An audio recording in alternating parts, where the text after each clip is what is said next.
Greetings, everybody out there. Sister Phoenix, how you doing? Yes. Okay. See it coming. I'm good. The rain has stopped. I'm wonderful. Yeah, that was Benin. How are things in Literally and Sierra Leone metaphorically. and how are things in Ghana? We're Black Powerful here in Ghana. Glad to be joining you to discuss a very, very important topic dealing with citizenship. This goes back very, very far. And just very excited about having a Black Powerful conversation. Anytime I can link back up with Foday, Mansaray, and the one, the only Phoenix Rain. That's the Phoenix rising from the ashes. It's after the rain, but the Phoenix is going to reign after the rain. So it's Black Powerful to join you once again. Absolutely. It's good over here in Freetown. Everything is everything. The rain season is almost over, and we're ready to get to the dry season. I want to do some farming this year. Absolutely. We just did our road, man. We got basically a highway here, so we're also waiting for the dry season to come. Wow. Sorry, sister, go ahead. I'm still learning the seasons here, so I haven't quite figured it out yet. It seems to rain whenever it wants to here, so I'm not. We don't have a hard, fast season like it was in the Gambia. So the rain is a bit sporadic, and there's a season for the north and a season for the south down where I am. So we're still figuring it out a little bit. That's dope. So everybody out there, please share this, like this, comment. We are here for an engaging conversation. Good evening. That's right. All right. Yeah, they're tuning in. They're tuning in for a good conversation. So where do we start, Sister Phoenix? So you know what? I'm a firm believer in getting things started on time. So I'm just gonna go ahead. Yes. So let's start with first of all, just saying thank you to you guys. It is written and it is said that your gifts will make room for you and place you before great men. So I'm actually grateful as a sister to be here in this room this evening with this conversation with you two great men who have been in a lot of ways my inspiration, my brothers, my leaders. And so I'm really thankful for this conversation. I'm thankful to be in this room, and I'm thankful to be able to help to guide people in the right pathway. So we are here to talk about citizenship in a very broad sense. As the title said. Okay. I think we lost Sister Phoenix for a moment, but we already have understanding to continue to roll on if she can. Exactly. Seamless, keeping it moving. Yeah, man. So, we had a little conversation prior with the sister, and what she was telling me, what she really wanted to talk about is citizenship in a broad sense, in terms of like even back to the definition of it. What is it? I was telling her like our ancestors who were stolen from Africa, they weren't citizens of anywhere. They were people. They belonged somewhere. They belonged to groups. But the idea of a westernized or a modern day citizenship didn't exist. And I thought it would be good for us to start there, kind of like have a conversation around, what is citizenship? Because right now we see people deciding to come back to Africa, and the first thing they're demanding is citizenship. And it's like, why is citizenship first? Why is that the first thing we do before we even get to know the culture, before we even get to know the country? Why do we think that citizenship is like the deal breaker? So why citizenship? But Phoenix Rain is here. Maybe she can finish her questioning. Peace, sister. All right, you back? Yes. So sorry. So yes, the types of citizenship pretty quickly. There are 5, well, now 6 actual types of citizenship so that people know. There's the first and most obvious citizenship by birth. That is where you are born. That is the right of the soil, right? Then there is citizenship by descent. That's what you get from your parents. And so if your parent is born in a particular country and you are their biological child, by descent, you have a right to citizenship in the country of your parent. Right. Then there is citizenship by naturalization. That is for someone who is not born in a particular country, but they go through a set of requirements that could be any number of things: residency, demonstrated good behavior. Sometimes they require a language proficiency. This is a legal citizenship for those who are not born in that country. That's citizenship by naturalization.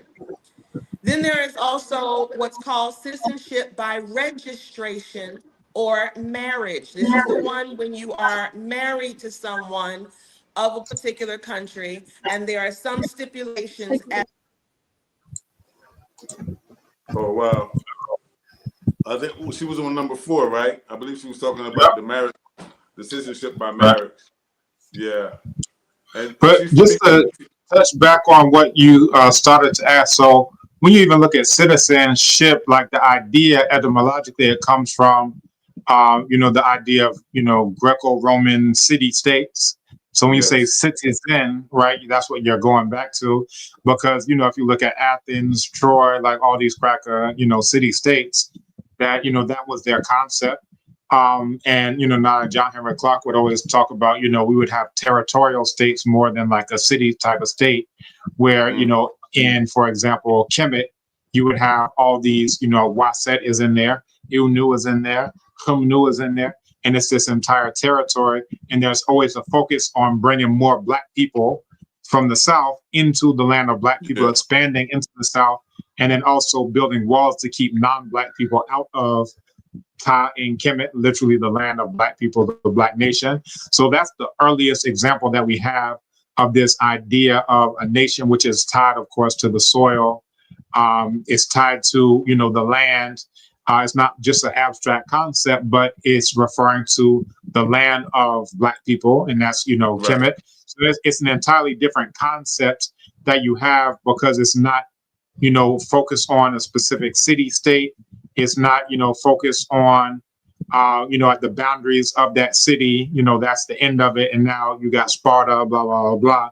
That all of these cities are in this one nationality, which is, classical Kemet. So that's our concept. And because once we look at the primary text, you see text after text is about expanding south. You'll see text about my southern boundary is further south than my father's. You'll see text after text about how any son of mine who doesn't defend this boundary is not a son of mine. It's always incorporating more lands of Black people. So yeah, just what we're basically dealing with is a concept that is not of our own making, and a language that's not of our own making. So because of that, what my father, Nana Abibifa Hudie, Nana Kamal Kama would call conceptual lockdown, then we get stuck in this. And I'll just mention this briefly, and then I'll turn it back over to you for your thoughts on it. I remember I was in Ethiopia for a conference at Addis Ababa at the AU, and there was a brother who was originally from Nigeria, but I met him as a Sudanese brother. He was like, oh, back 150 years ago, my ancestors went on a pilgrimage to Mecca, and then they came back and decided to stop in Sudan. That's why I'm Sudanese. And it gives you a sense of how, these borders that we're dealing with now. Oh, you can't stop. You ain't got a passport. You have to, like, literally, they're like, yo, on the way back from Mecca, let's just stay here. Now they're Sudanese. They speak, Sudanese Arabic. They do all things like Sudanese, but they know that they came from northern Nigeria. But that's the type of movement that you could get across the Sudan when they talked about Western Sudanic empires, Eastern Sudanic empires. Basically, if you look at the Sahara, people were moving back and forth, left, east and west, all across there. People were going from, there's a oral tradition of the people of Congo that they said they used to be at a place called Kayinga. Now you can find this on the map near Lake Chad, like the place that they say, and they're talking about back at that point in time, it was a wet, lush place. But once it started to become a desert, which is what we now know it to be, that's when they decided to go. They walked southwards until they reached the Great Green Wall, which is referring to the Congo forest. And then they kept moving until they got to Nzadi, which is the River Congo. Some people, stayed to the north of it, some stayed to the south of it, and then that became the Kingdom of Congo. And they're talking about, like so many generations back to before the Sahara became a desert, that, these are the types of movements that people were able to make in the land of Black people. Your thoughts on that point as well, before maybe we go deeper into specifically Sierra Leone, Ghana, and Benin? Yeah, man. I think that was a very powerful introduction to the conversation. Just to start with our most ancient great example of nationhood and show that the concept is foreign to us. The concept of citizenship is foreign to us. Our people moved about the continent freely as they needed to because it was all our land. And it makes sense. It makes absolute sense, brother. I really appreciate that breakdown. Now, for me, I just kind of wanted to add to the conversation about citizenship that in modern sense, I look at citizenship like a part of the colonial construct that we still need to confront.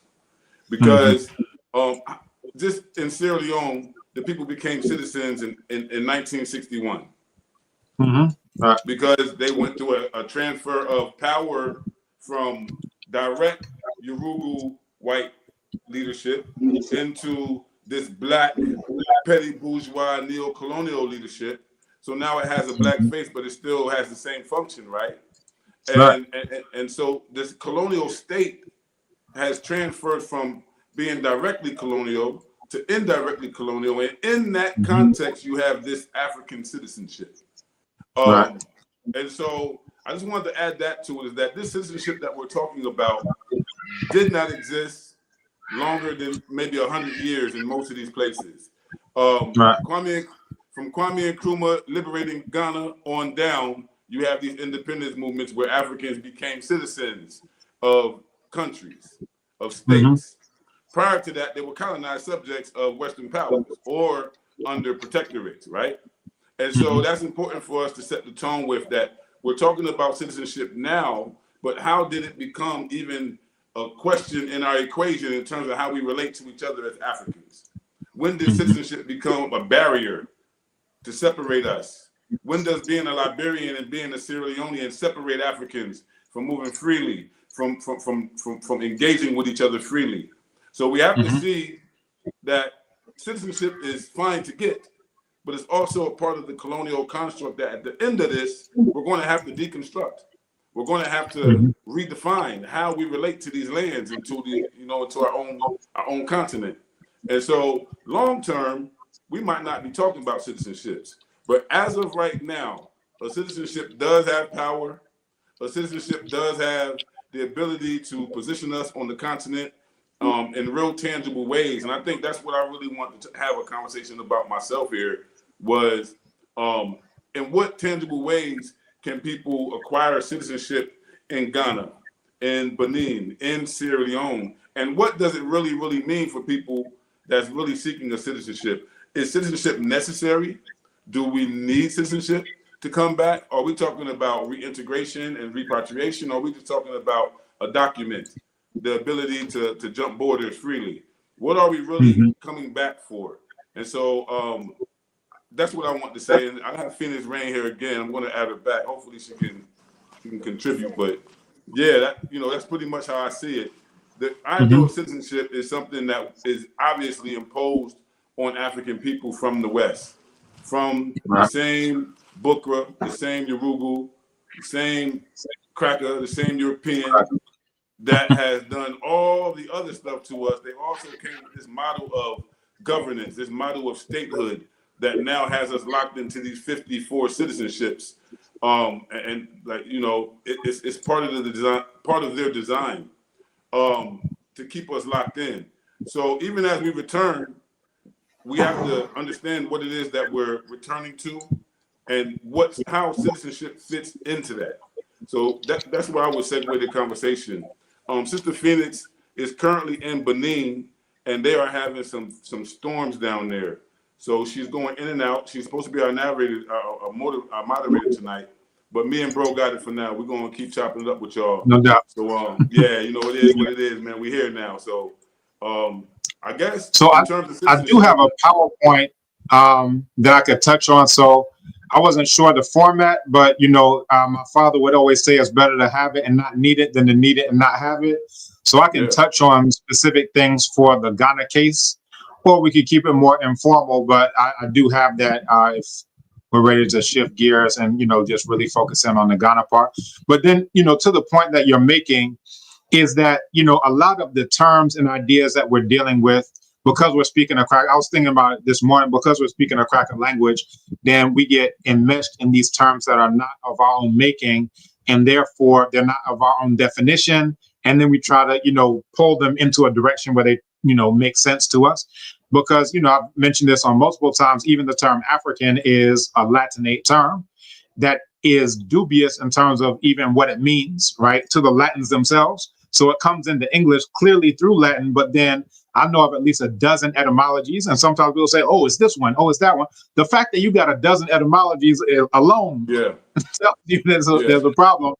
And, you know, when we look at our own languages, for example, if you look at, again, at classical Kemet, the term Kemetiu refers to Black people from the root Kem, which is letting you know Black, right? If you look at Chi or Bibini, the BB is the same as you have in BDA, the word for charcoal. And again, it's referring to Black people. If you look at Yoruba, Adulawo, right? The do is again referring to Blackness, is referring to charcoal, right? Adulawo. If you look at, you know, in Kikongo, the word kala is the word for Black. It's also the word for charcoal. If you look at the Bambara language, Bamanakan, then we would call ourselves Farafin, right? Fara being person and then Fin being Black. If you look at Wolof, Nit Kunyul, this is, Nit is person, Ku, you can look at that as an indirect genitive, and then Nyul, Black, so a person of Blackness. If you look at Igbo, they say Indicio G, and that Ndi is referring to people. EC is referring to heads. OG, Black. So black-headed people is what that comes to. Again, to go to Kikongo, you have Ndombe and then Bandombe. Ndombe, singular Black person, and then Bandombe referring to Black people. And then even if you look at the Greco-Roman Arab thing, the Greeks, they would say Ethiopia, referring Ethi meaning burnt, and then Ops referring to face. I won't even go into that, but there's a folk etymology that says, oh, it comes from an ancient Ethiopian, you know, ruler. We'll just put that to the side for now. Now, if you look at, you know, the Romans, they say Niger, and that's where you get Negro and all the other words that come from Nigeria, Niger, the country. But again, that's referring to Negro, referring to Black. So they themselves are doing it. The Greeks would also use melancros, which is where you get the melanin coming from. Melancros is what they used to refer to the Colchians and the quote unquote Egyptians. And then the Arabs, they would say Sudan, Bilad al-Sudan, the realm of the Black people. Now, again, internally, we're calling ourselves Black people. There's something meaningful to that. And then even externally, they're also saying, well, this is Black people and this is their land, right? Bilad al-Sudan. The Arabs who are there right now are saying that's the land of Black people. We're just, you know, foreigners on occupied territory. Right, they're admitting it.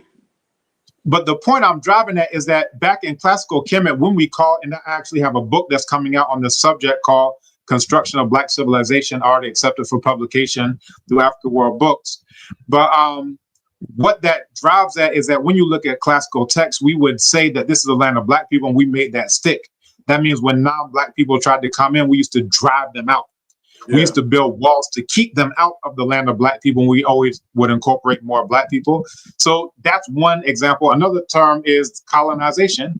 That's again coming from a Latin term referring to colere, is referring to agriculture, cultivation, all of those types of words. And, you know, when we say, oh, we've been colonized, it's like we've been put into a state where we're forced to do agriculture for somebody else's benefit. But that doesn't really describe what's going on. What's going on is genocide, but more so is Isfet. That's a term that describes the chaos that we're in right now. And it's a term that we don't have to try to redefine it, try to paint it red, black, and green. This is our own term, and it best describes the opposite of what happens when we're in power, which is Ma'at. But when crackers are in power, this is now ISFET. This is our own term, our own conceptualization of reality.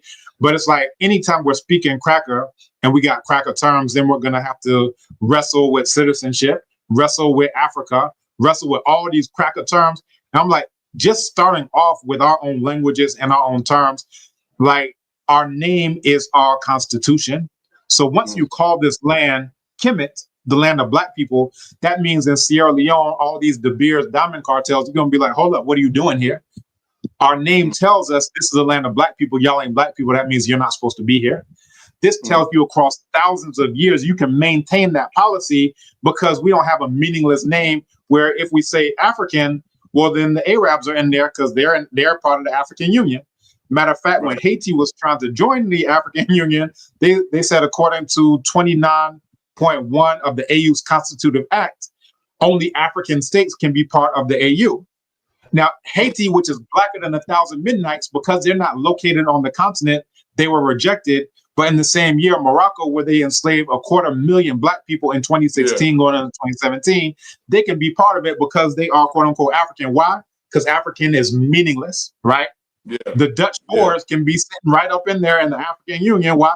Because the term African is meaningless, but they can't be part of Kemet, right? As long as Kemet means something. And again, you got a good 2,000 years of history of keeping crackers out up until, you know, the invasion of the Hyksos, so forth. That's going deep into it.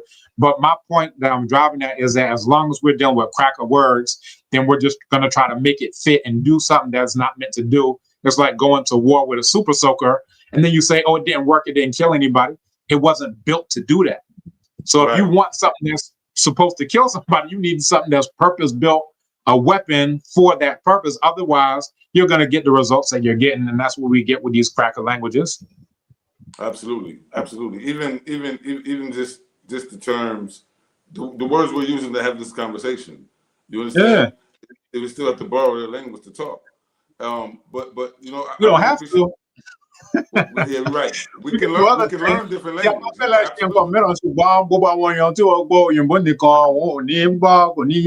See? Well, I don't understand. You see? Right. But we'll get there. Yeah, we'll get there for sure. So I really appreciate that breakdown because here you've demonstrated in so many different cultures and so many different timelines, so many different times where our people have identified us in accordance with the term black in their own languages over and over again, be it Central Africa, be it Kemet, be it West Africa. You're giving us many, many examples, even how our enemies, even the outside world has said, this is a black person, this is black land.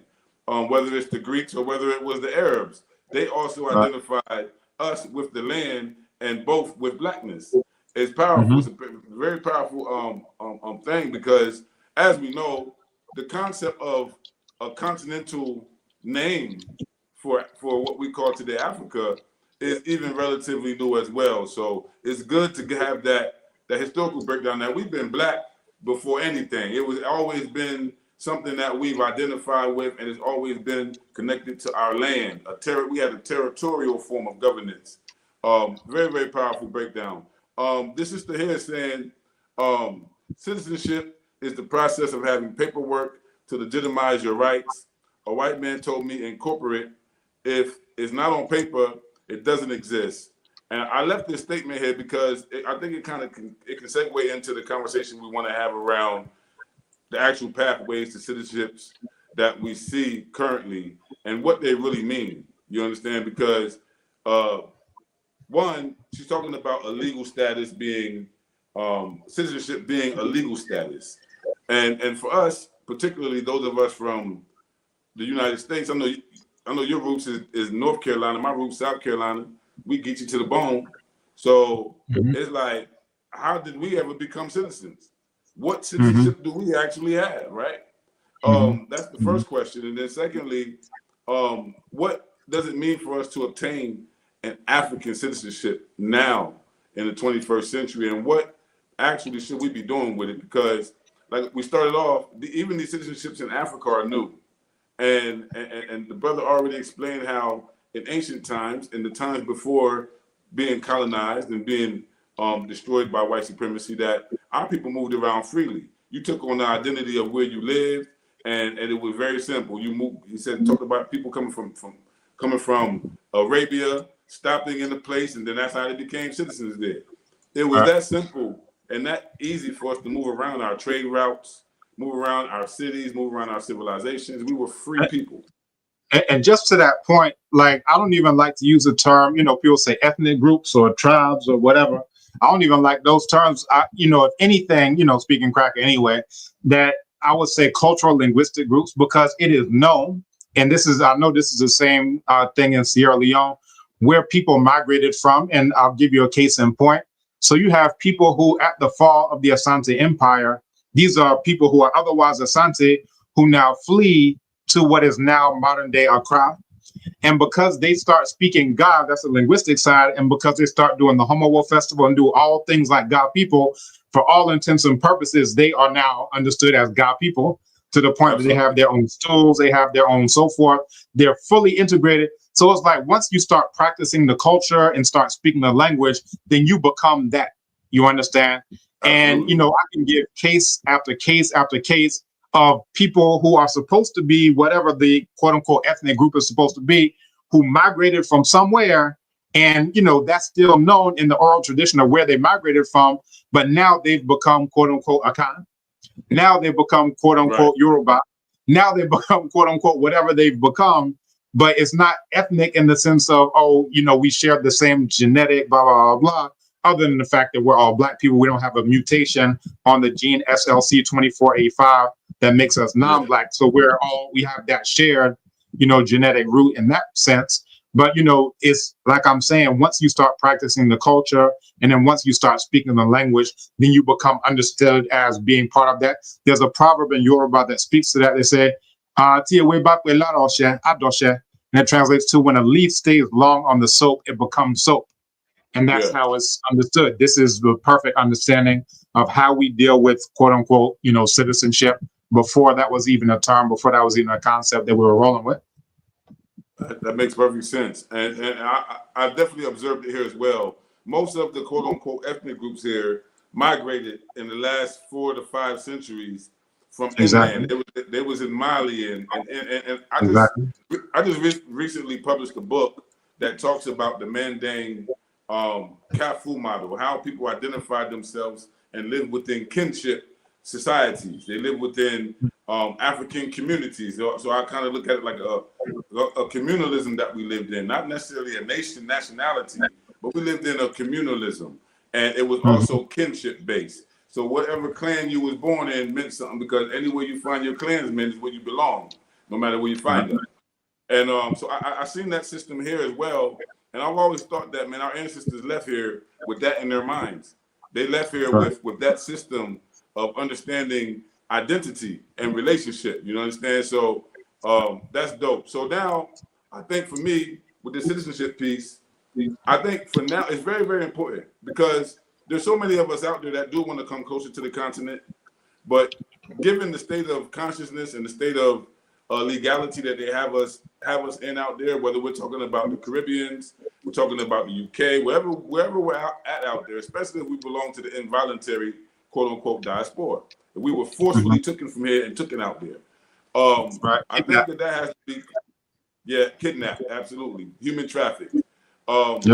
We have to say, well, if the descendants of those people are now returning and knocking on the doors of these quote unquote African states and asking for entry, asking for equal shake, asking for the restoration of our rights.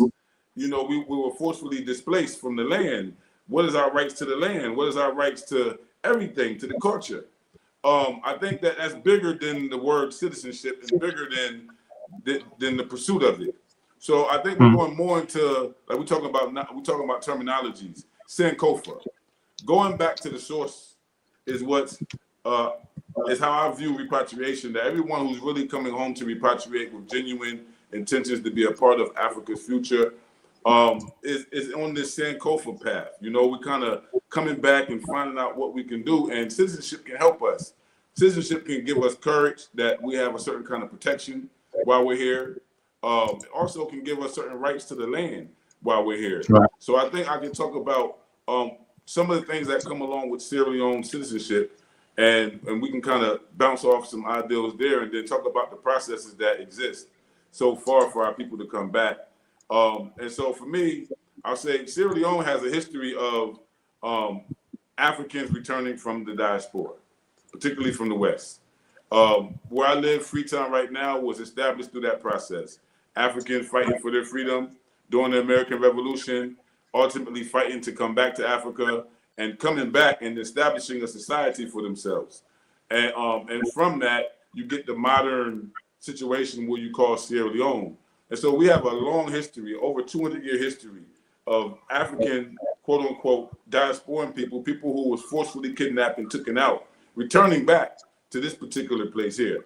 So this idea of repatriation or returning back to the source or getting back to the motherland, getting back to our people reclaiming our identities, is not new.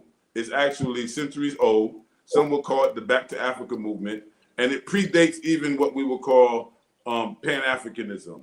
That our African ancestors wanted to return home to reclaim their rights and reclaim their possessions, which included land and language and family and all of the above. And so I think that we have to understand what it is for us to return to the continent. And I think that we have to put these governments into that understanding as well, that for us to come back, we do need a safeguard. A citizenship is a plus, but we also have to talk about the broader implications of citizenship. So here in Sierra Leone, citizenship is protected. It's basically defined as anyone who,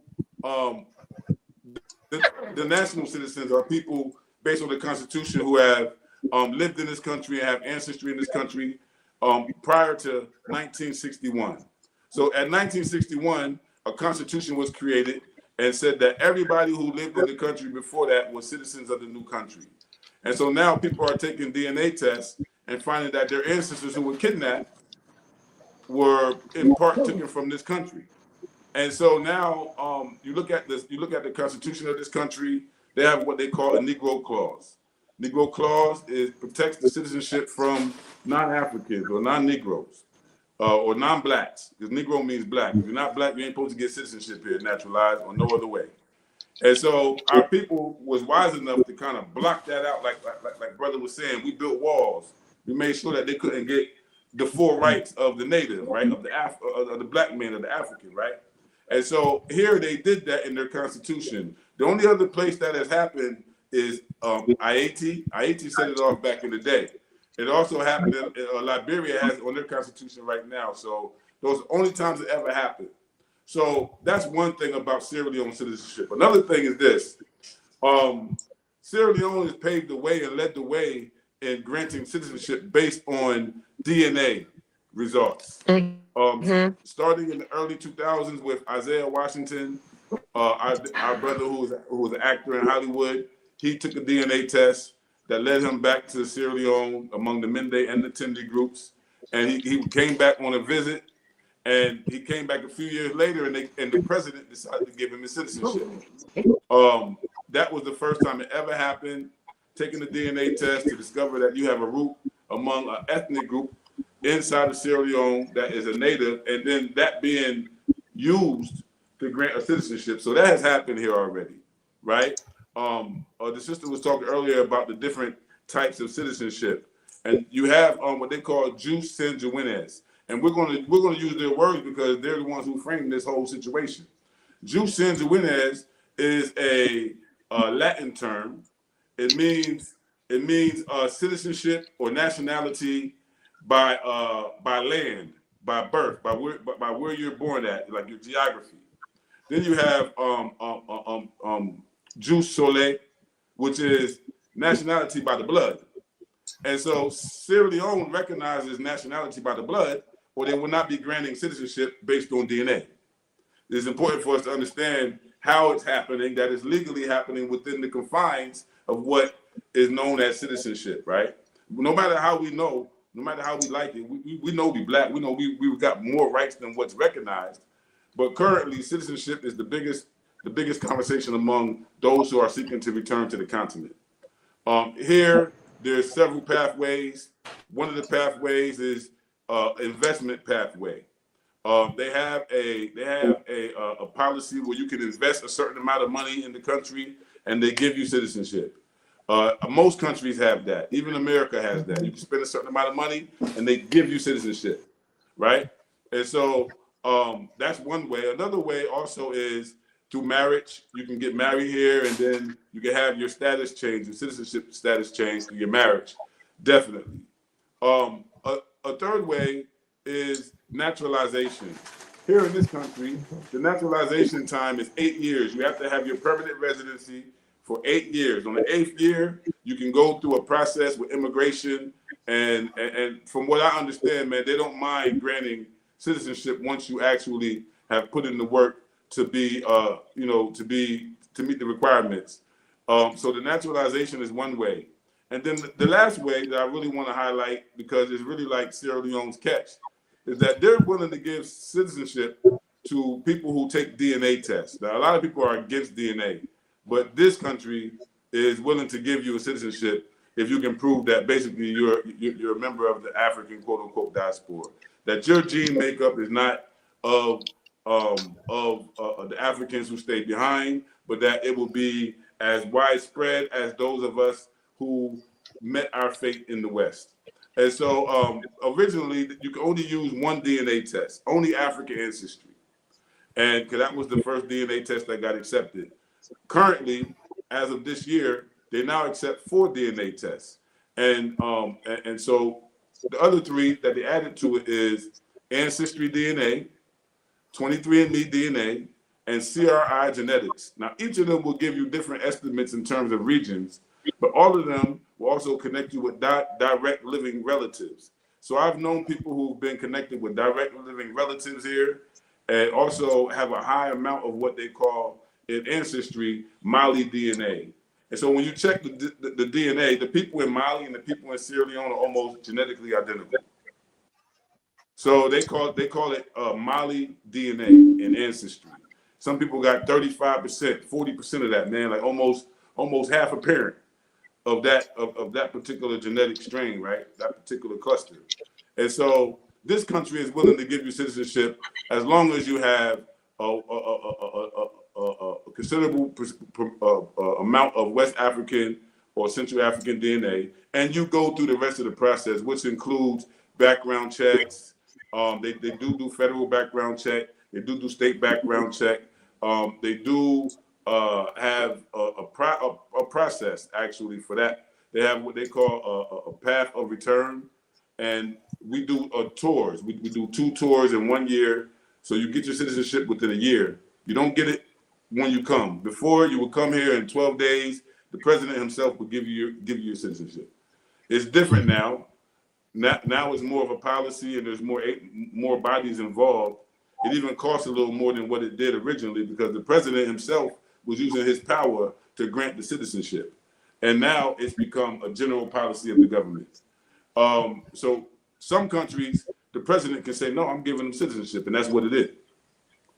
Period. Can't nobody really stop it. He has that power to say, I'm giving citizenship to these people. And so that's what happened here. The president here said, I'm giving citizenship to these people. And so right now we have about 450 people who have gotten citizenship in Sierra Leone in the last 6 years. And we're expecting our largest group in December. From December 20th to January 4th, we're going to have a large group here in the country, maybe over 100 people. And all of them have taken DNA tests from the different companies that I mentioned. And they also have gone through the process of writing their letter of request. They've gone through the whole process. So now they're coming on their first trip. The first trip is like a homecoming. So when you come on the first trip, they introduce you to the country. You get your traditional name. They connect you with your traditional people. You get to see the main sites that's connected to the transatlantic slave trade, Bunce Island. You get to see even a Freetown tour where you get to see where our people returned hundreds of years ago and what they built here already. So you realize this return is not new. This is centuries old. We have a long process. We have a lot that we can go back and learn from and apply now our ancestors already went through. But we have to claim it. We have to claim the history and deal with it. So Sierra Leone pathway of citizenship is pretty open. For us, my wife and I own a company called Gullah Doodle. We're based out of Freetown, also based out of Atlanta. We provide more than just citizenship processing, but the government here has chosen 6 companies to be the only companies that can process the citizenship. So it's not everybody. They chose the six companies that had already successfully did it. And now, so if you come and you got a tour company, it doesn't mean that you can bring people back for citizenship. You have to be one of the 6 companies that the government has chosen to be. So Gullah Doodle is among one of the 6. So if you're out there and you're coming this way, don't be shy. It's gulladoodle.com. We work with you. Currently, our tour is $38.50, not including your airfare. You take care of your airfare, but everything on the ground is taken care of. Includes a lot of expenditures along the way. But you come back for your second trip, and your second trip is basically immigration. Is basically getting sworn in and getting your citizenship and your passport secure. So when you get your citizenship in Sierra Leone, one of the things that you get right away is you get the right to freehold land. That is the #1 right. First thing they did was they displaced us, they kidnapped us, they stole us away from our motherland, they stole us away from places. When you come back and you get a citizenship, one of the first things you get back is your right to reclaim land. And so now people are freeholding land in Africa right now, in Sierra Leone in particular. Many of the people who come back, their families now own land in Sierra Leone that they will always own. It will never have to face the gentrification. It will never have to face the kind of things that we face in America, because they've safely been able to get their citizenship and find a place that they love and invest in that land and begin that development.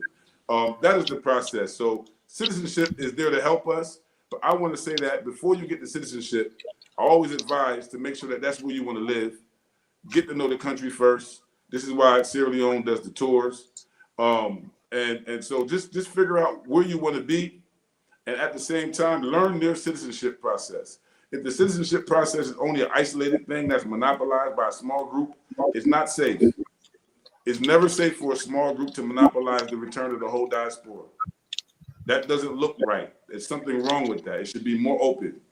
It shouldn't be an organization's job to open up the pathway of citizenship to the whole diaspora. We should be able to do this thing collectively and communally and partake in this process together.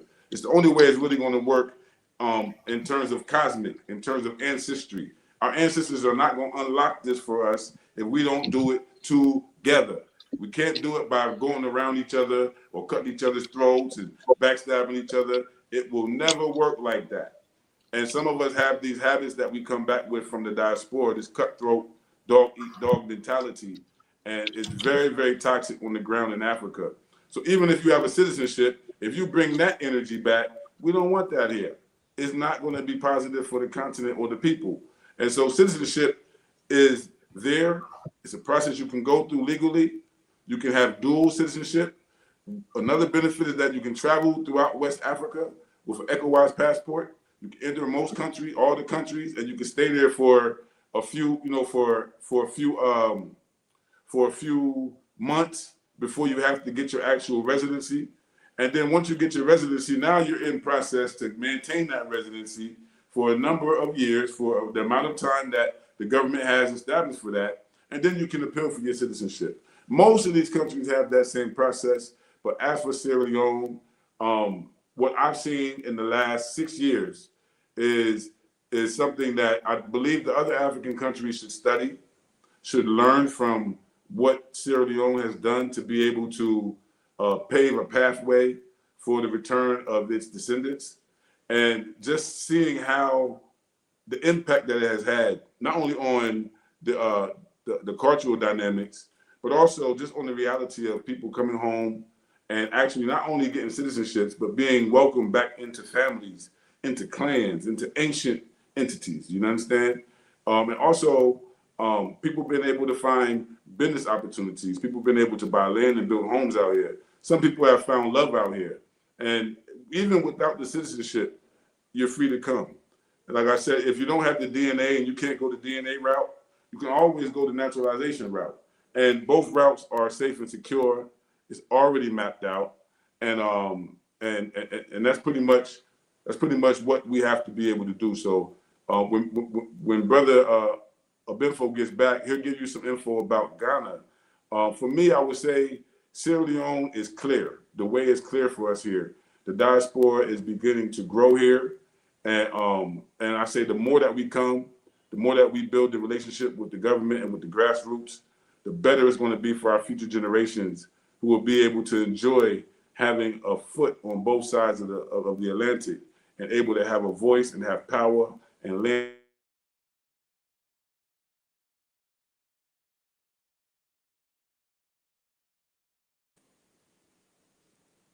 Okay, brother Benfo. Let me see if I can get him out here. All right, there you go. All right, Black guys. Yeah, man. All right, cool. Yeah, man. So I'm ready to rock. So I have, like I said, a PowerPoint. So I can go ahead and share my screen if that's okay. How do I do that here?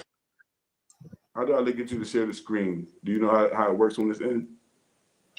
Yeah, it should do it automatically. It says I'm sharing my screen. I don't know if you can see it.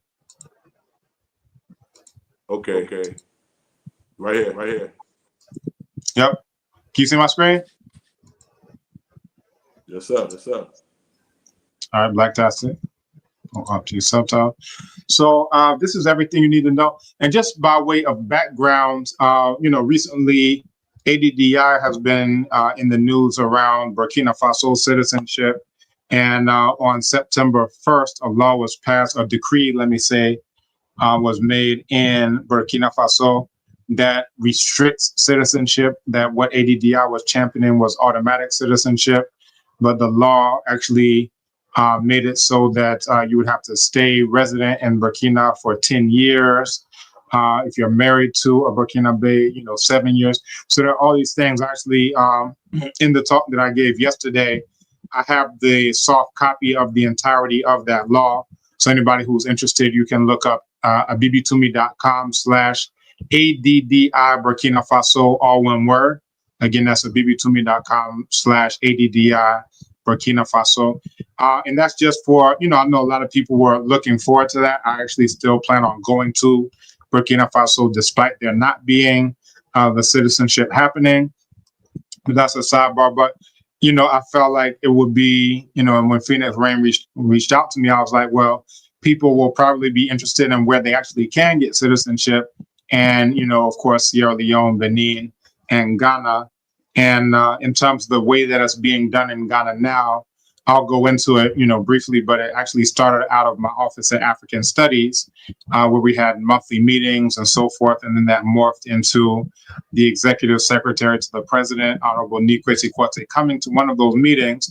And then when President Mahama was voted out of office on December 7th of 2016, his last public act was December 28th. He said, I'm not giving you anything, I'm restoring your birthright. And that is how we got citizenship. So, they talk about you have to be in it to win it. That literally because of us having those meetings there at African Studies, that's how we were able to get citizenship. Later in 2017, a delegation from Benin came, led by Mayor and Père Ja and several other notable personalities. And they wanted a workshop on how do we get citizenship in Ghana. And then from there, we're seeing the ripple effect, especially year of return, all these other things of, other countries who are like, oh, we want to do something like what Ghana's doing. And what's interesting is that the president who is really the progenitor of at least how it's being done in contemporary times, that others are modeling their programs after in, many ways, shapes, and forms, that he's now the president again, right? And we have an endorsed initiative endorsed by the president called Decade of Our Repatriation, and I'll go into that as well. But it's set to be something that is going to be 10 times bigger than the year of return. But again, we'll talk more about that. So again, what this covers is path to Ghanaian citizenship. That's already been discussed: birth, descent, registration, naturalization. Diaspora focus pathways, right of abode, special naturalizations, key historical milestones, looking at 1992 up to 2024 and beyond. And this was the year of return ceremony where, they ended up using this, and you see the seal of the president, the presidency, where they use this for everything now. But we basically my family became the face of this ceremony, where, I got citizenship in 2016, but in 2019, my wife got it, my father got it, my mother got it, my sister got it, my play auntie, little cousin Ray Ray, and everybody else. But, that's what happens when you are one of the pioneers who even started it in the first place, that you're able to know the ins and outs, so that, loved ones and, and that, even beyond, even people who I didn't even know were part of my list that was submitted there at African Studies. I handed it over to Dr. Maulana. He handed it over to the executive secretary. And unfortunately, there are about 50 additional people who are supposed to get citizenship. There's a woman who I guess was ambassador at that time. I don't know if she's still ambassador of Diaspora Africa Forum, Erica Bennett, that she said, oh, these other 50 people weren't vetted, so they can't get citizenship. We could probably have a deeper discussion about that. But basically, those who she blocked from getting citizenship in 2016 were at the top of my list for 2019, and they were able to get it, through that. So the Ghana Diaspora Engagement Policy, this is a legal framework. I was there in 2015 when they, invited several key stakeholders, again, myself included, to the Ministry of Foreign Affairs and Regional Integration to look at an early draft of the Diaspora Engagement Policy. Now, it was being penned by the Center for Migration Studies, which is literally on the same lane as African Studies where I work. But there were several issues. One was that they didn't have a concept of, broadly diasporans. They just summed it all up under the term, quote unquote, African Americans. I was like, well, that could clearly exclude people who are out of Cuba, people who are out of, Brazil, depending on how you want to define that, crack a term. So, that was one problem. Another problem is that there was absolutely nothing for the historic, quote unquote, diaspora, apart from you can come to Panifest and Emancipation Day to get in touch with your roots. There was nothing dealing with citizenship. So, myself and another brother, Yao Achia, would go like several times per week, sometimes to the Center for Migration Studies, to one, get them to change the nomenclature so it's broader, and then two, for them to include things like citizenship, which eventually worked its way into the final copy. And I was there present at the president's, palace, they call it at that time, Jubilee House. Now it's been changed again to Flagstaff. So when they launched it, I was part of that. And the first thing I did, I thumbed through it. I was like, I'm looking for citizenship. I'm looking for citizenship. I'm looking for it. Bam, it's in there. All right, well, there's not going to be a riot today, right? But again, there are legal frameworks, the Immigration Act of 2000, dual citizenship. There are rights and responsibilities. Most people think about the rights, but, aren't so quick to think about the responsibilities. I'll touch on that briefly. There was a key role for advocates and institutions. And then there are action steps for a BB4. That's a Chi word for Black people considering Ghana citizenship. So I'm not talking about the Lebanese or any other type of cracker or sand cracker or anybody else who may be trying to get citizenship. I'm talking about Black people, regardless of location. Quote unquote, Pan-African roots. Ghana has welcomed the diaspora since independence. Icons like W.B. Du Bois, George Padmore made Ghana, a diaspora hub. Commemorations like Panifest Emancipation Day that I mentioned before reinforce this concept of one people across continents. Historical context and milestones. 1992 to 1999, I did an interview together with Dr. Maulana about, in the 90s, some of the, basically advocacy that was going on. Sister Amakus, that's not spelled correctly. She spells it all caps with an H before the K. I hope she doesn't get on me because that's one of my play mamas. Nana Kwadwo Akpan, the first of Fihankra, was also part of that. They had a petition for a right to return. 2000-2001, right of abode was established, which was indefinite residence for persons of quote unquote African descent in the diaspora.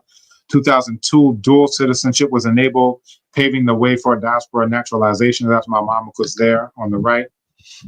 And then you have right of return in practice. As mentioned, 2015 to 2016, we had these meetings at African Studies called Ministry of the Future. We hosted monthly fora. We had direct engagement with the presidency through the executive secretary, who would go on to be the deputy chair of the AU Commission in Addis Ababa. On the 28th of December, 34 IBB4, again, Black people were naturalized, and it was framed as restoring a birthright, not giving something new. That video is online of when I got citizenship, and the, actual quote of President Muhammad where he said that.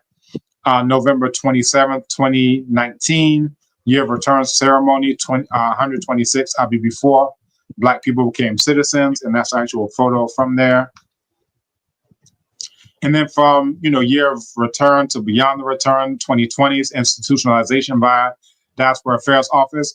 Now, where it comes to citizenship, my little broom closet of an office at African Studies was doing the same thing in terms of processing citizenship that now the formal Diaspora Affairs Office, of the President of Ghana is doing, at least in that regard. November 2022, another 126 got naturalization under Beyond the Return. And then November 19th through 2024, you had this historic ceremony, 524 before naturalized in one day. So the naturalization process, again, there were other individuals and so forth, but the idea of naturalization en masse by presidential mandate was something that really started in 2016 with the initial 34. And of course, because that's NDC, the political party, the NPP wanted to outdo them. So of course they did that in 2019 with the year of return, and the rest is history. To the point that people don't even know about the 2016. And I'm like, that's how I got citizenship. I wouldn't have even got it without President Muhammad. And then of course, the NPP wouldn't have had anything to outdo if it wasn't for President Muhammad. So we're giving him an award at the Abibi Tumi conference this year, which is happening from December 12th through the 14th. There's, again, legal framework and standard path. Some of that has been touched on, so I won't dwell on it. This was, at the launch of the diaspora engagement policy, Nana Akufo-Addo, where, again, I was there, invited, and I got my hard copy of it. Koda. Ghana's first comprehensive framework to structure engagement with the Ghanaian diaspora and broader people of quote-unquote African descent. The goal was constructive Ghana diaspora engagement for sustainable development. Again, building Ghana diaspora relationships for mutual benefit, mobilize diaspora resources, skills, remittances, investment networks for development, produce and disseminate accurate diaspora data for planning and policy. And that was a major challenge back in 2016, because the point we were making was that as diasporans, we contribute a lot to Ghana, but we don't have anything to show for it. What we want is citizenship. But then when it came down to, well, what exactly do you contribute? We're trying to work out what the remittance numbers would be based on what, an average is of those who are coming to those meetings, and then multiply that by the 3,000 or 4,000 that we thought were in the country. So it wasn't very precise.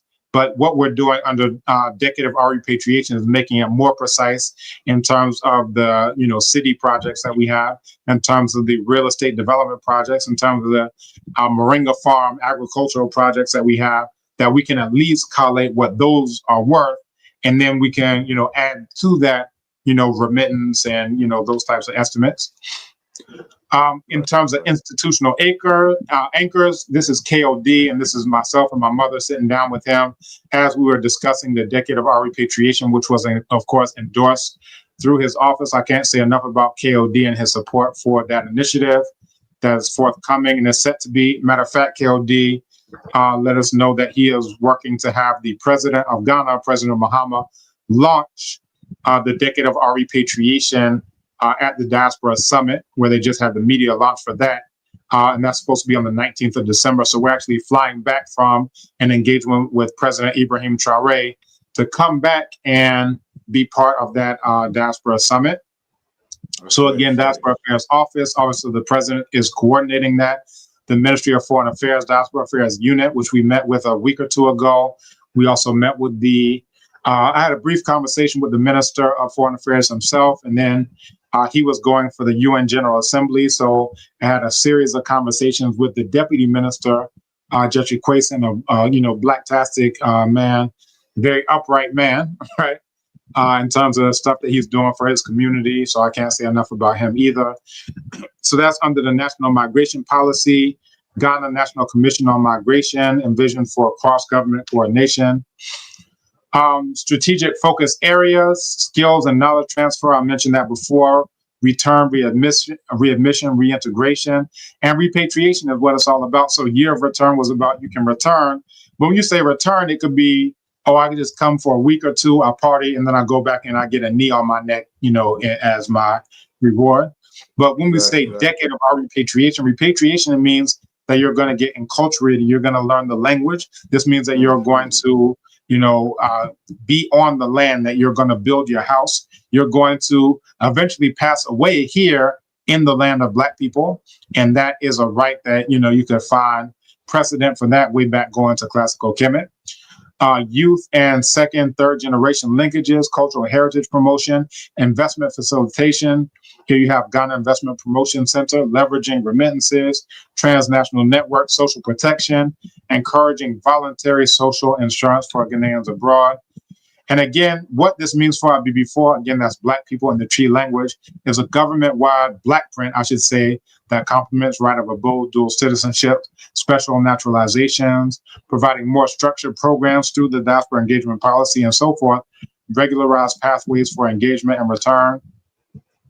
And I'm coming to a conclusion very shortly. This was already touched on by birth, by descent, by registration, by naturalization, where it comes into who is a Ghanaian. But then there are diaspora specific mechanisms, such as right of abode, the Immigration Act of 2000 that I mentioned, special naturalization 2016, 2019, 2022, 2024. There was something that happened in 2025, right before Nana Akufo-Addo left office, that had a whole bunch of Lebanese. Some people were up in arms about that. I don't co-sign any of that, so that's not none of my stuff. If I was president, I would probably expel them out. That's why I'm a professor rather than president, because the stuff I would do, it'll make President Ibrahim Traoré look like, man, he's chill, man. Because I'll leave that for another discussion. So dual citizenship, 2002, hold Ghanaian and other nationalities simultaneously. And again, we note that there are restrictions on some public offices. Honorable Jachi Quayson, who I mentioned is the Deputy Minister of Foreign Affairs, said he had to renounce his Canadian citizenship. I think he said he was in Ku Klux Canada for like 40 some odd years before he came back. And when he wanted to run for office, they were like, you can't run for office because you also have Canadian citizenship. So he renounced his Canadian citizenship. And, all of that comes with the territory. So typical naturalization considerations, high level, lawful residence in Ghana for prescribed years, and that varies by case.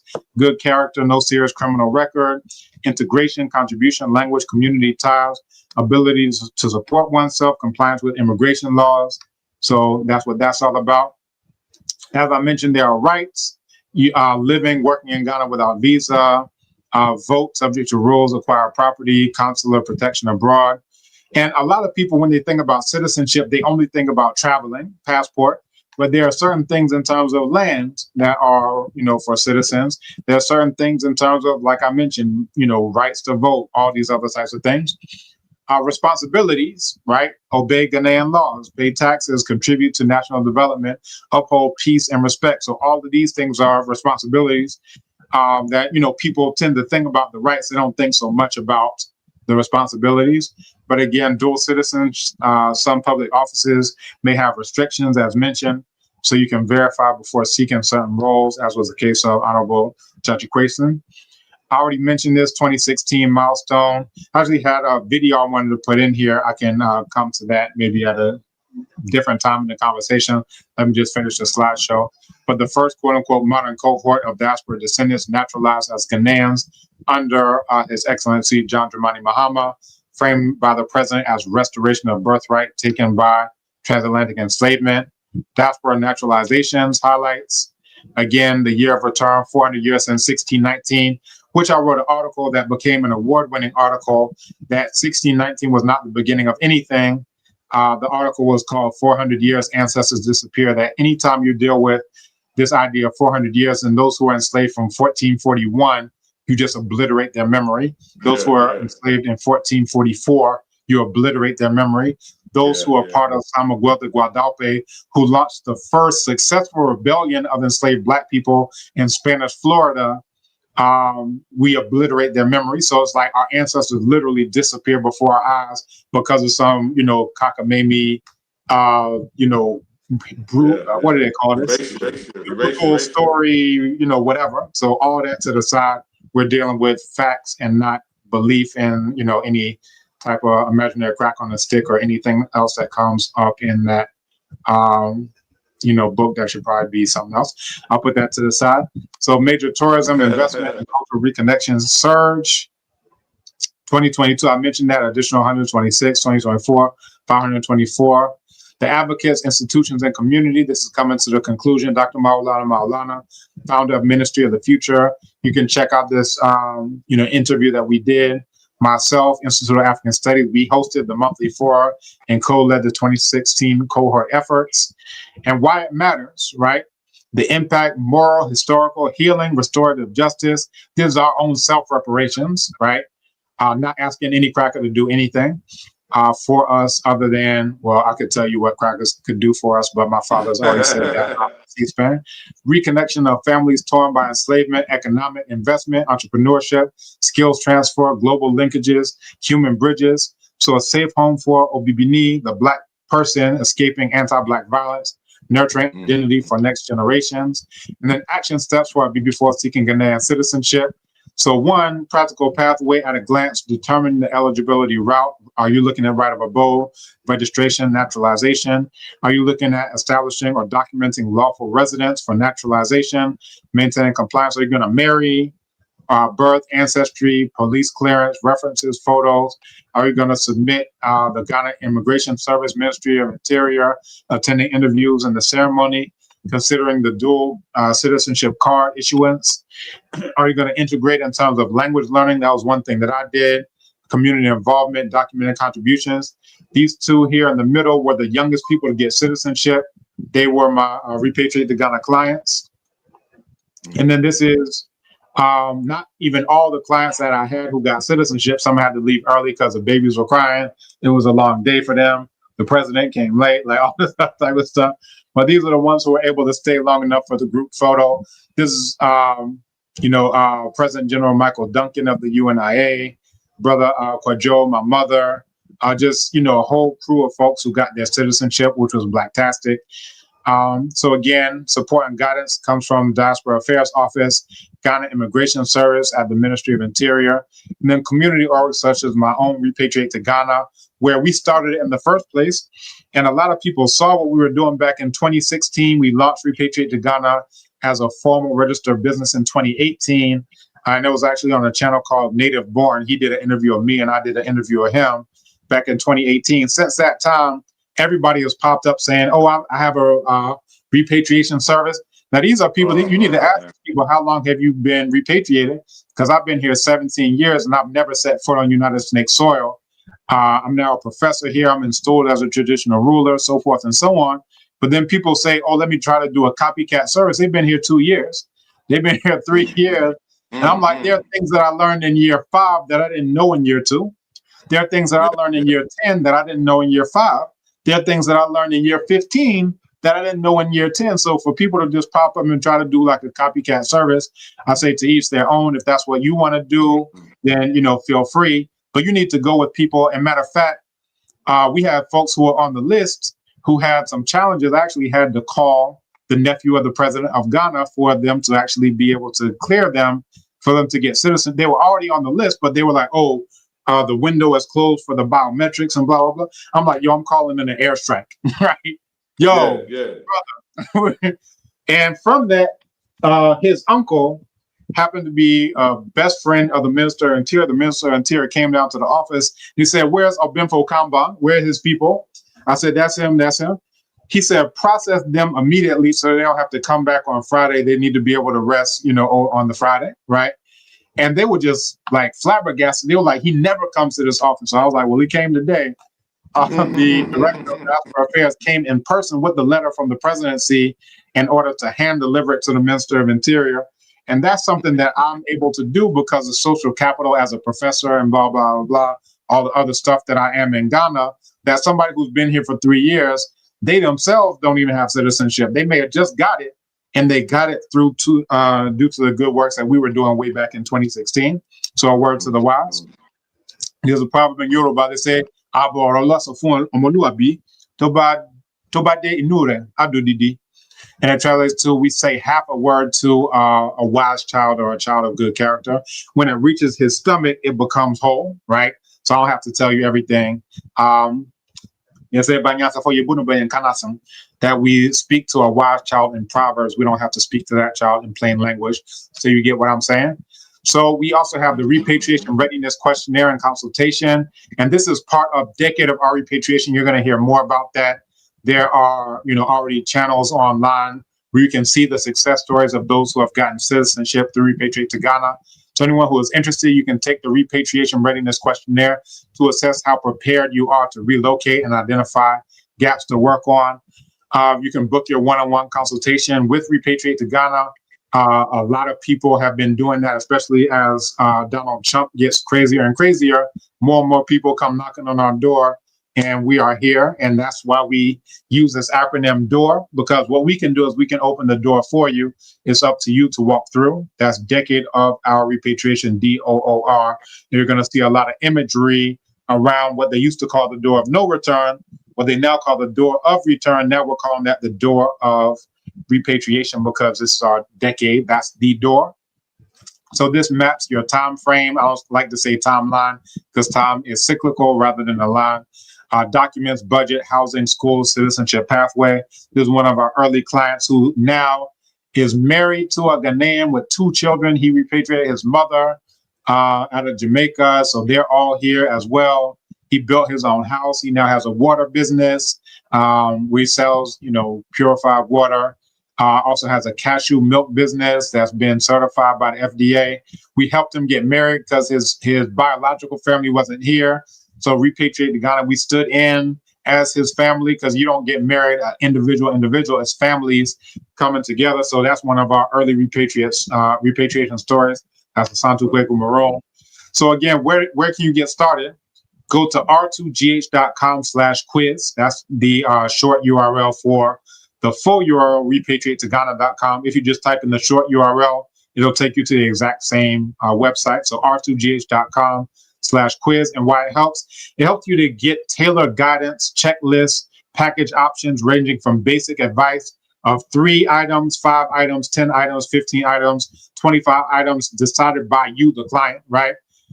Package options ranging from basic advice contacts to full service assistance, including helping you to get citizenship, plus access to a network of thriving IB4 returnees. And these are my clients. This is the oldest person to get citizenship. So in the other photo, we had the bookends. The youngest person to get citizenship, 18 at the time, and the oldest person to get citizenship, this is Baba Morgan Moss, 81 years old at the time. So he was the first name that they called to go and shake hands with President Nana Akufo-Addo. And this is what happens when you have people who even originated the citizenship process. Now, out of the 524, I'm sitting there, a lot of people didn't know, but several people were like, yo, thank you for starting this, right? People walked up to me, I'm like, yeah, are you going to pour libation? They ended up doing some Judeo-Christian, blah, blah, blah. But they were actually coming up, at least 5 people came up to me and say, I thank you for starting the citizenship process way back in the day. So, that's all I need, right? And the other people who didn't know that, they're beneficiaries, and just the fact that they got their citizenship, that's enough for me, right? These are some of my other Repatriate to Ghana clients. Ejakwa Joe from abibitumi.com, Baba Menyo and Mausi. We were all on Zozo TV back in the day, for those who remember that. I went from seeing them on YouTube to now helping them get their citizenship. So in conclusion, Madame Wase Ashe, Auniche, Matonda Mamingi, Dwa, Asantini Sana, Murakoze, Jerengenjef, Siabonga Kahulu, Amasegenalu, Imela, Birepo Onjerama. You're probably wondering, am I going to say this in every language? I would if it wasn't for time. But in conclusion, appreciate y'all. I'm going to keep it Geechee with it. Keep it Geechee, man. Yeah, man. That was nice. That was very, very nice. I appreciate that. Appreciate that breakdown. There was so much information packed there. I took some notes as you was going through. And please, in the comment section, if you have any comments or any questions, feel free. It's not every day you get Brother Obinfo live on YouTube. It's not every day you get Mansa I hate and being on Obinfo. platform, so yeah, you're right. Yeah, it's not easy. So take advantage of the time that we got here with the brother. Also, man, every time we talk, man, I fall more and more in love with the work that you've done already, and your family legacy, man. It's beautiful. A lot of people don't know it, but it's very important to recognize our leadership. It's very important to recognize those who have paved the way and started off for us. And in your case, man, it's been generations. It's been generations. So definitely shout out to the Kumbon family. And man, keep leading the way, brother. Just the way that it is laid out, we need it in every one of these so-called nation states. You have vividly laid it out how it takes time to come on the ground. Myself, I've been here 12 years. When I got here, wasn't nobody even visiting here just for a vacation. You had a few people coming and going, but they had nothing to do with pursuing citizenship rights, right? And things like that. So I know what it is to be here early, to get here early and try to figure it out for everyone else. And then also to have people come as beneficiaries and not even know who you are, not even realize that you open the gate. You know, if you take you out of the equation, it's not happening the same way that it's happening. And so, man, I salute your work, brother. Definitely. As someone who's out here in the field with you, brother, definitely, man. That is the work. And so we talked about the citizenship in Sierra Leone, talked about the process and the policy in Ghana. And these things are always going to develop. They're always going to continue to grow because some of us are here permanently. We're not going back to the West. We're here permanently. So we're here. We know the people. We know the governments. We understand how the society moves. We know the price of rice in the market any day of the week. We understand the price of fuel. No one can burn you as long as you know us. And we won't burn you because we're here for you. So it's important to connect with your people who have already demonstrated the ability to deliver. Very, very important. I would like to see. And I actually had a client like a week or two ago, and we spent the whole day with them.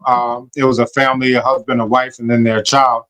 We spent the whole day with them, showed them, different places for lodging, showed them different land opportunities. And, I don't know if they really got it, but the most valuable thing is somebody who's not going to burn you. Like just the fact that one, you got people who are on the ground who are going to bend over backwards and spend like their whole day, just making sure that you are able to have, options. But then beyond that, Ghana is not perfect. And I always say that, people use that to be like, well, I'm just going to stay in Crackerville. I always say it's like people are at the shore with binoculars on. They're like, is it perfect yet? Is it perfect yet? It's not. Okay, well, call me when it's perfect. And I'm like, no, you're supposed to help make it perfect. Like, you're not supposed to be chilling out in Walmart like, oh, it's not perfect yet. Just give me a call when it is. You're supposed to be making this a superpower because, as so many of our grandsisters said, they said that no Black person is going to be respected anywhere in the world until this continent that they now call Africa, which is supposed to be called the land of Black people, is a world power, a superpower. And we see that, time and again. So I just wanted to add, that in as well. That, once you have people who are honest, who are looking out for you and who are not going to burn you, because there are people who come here and they spend $20,000, $50,000, $100,000 on land or on whatever, and they end up not getting what they paid for. And, you don't know what it is. And I gave an example. I did this panel with DW that when I first got here, of course, I was already fluent in the language. And the agent took me to go and see a place. And the guy was like, oh, let's say it's this price, but really it's that price. And me and you, we're going to split the difference. And I'm sitting there like, I don't say anything at the time, but I'm like, I speak Tree, right? So we go through the whole house. And then at the end, I say, now, what's it saying? Boy, I hear. No idea. And the agent was like, I never told you he don't speak Tree. I'm like, if you're going to cheat somebody, don't try to cheat somebody in Tree. Try to go to some far off language. But yeah, that's knowing the price of rice in the market just as a metaphor. It's very important, very, very important. People, you know, it's like in the States when we move around. When I go visit my family or I go visit my friends somewhere that I never lived and I don't know how to move around, I'm definitely thinking who can best direct me, who can best make sure that I'm secure and I get back to my home over with. But you know, we lose our minds when it comes to Africa. The analogy I give is that people wouldn't even move to New York from New York to LA without figuring out, where am I not supposed to wear blue at? Where am I not supposed to wear red at? This is in the same country where you speak the same language, you know at least enough of the culture to know that. You're gonna find out, all right, where should I, you know, Crenshaw, what's that? Slauson, okay, what's that?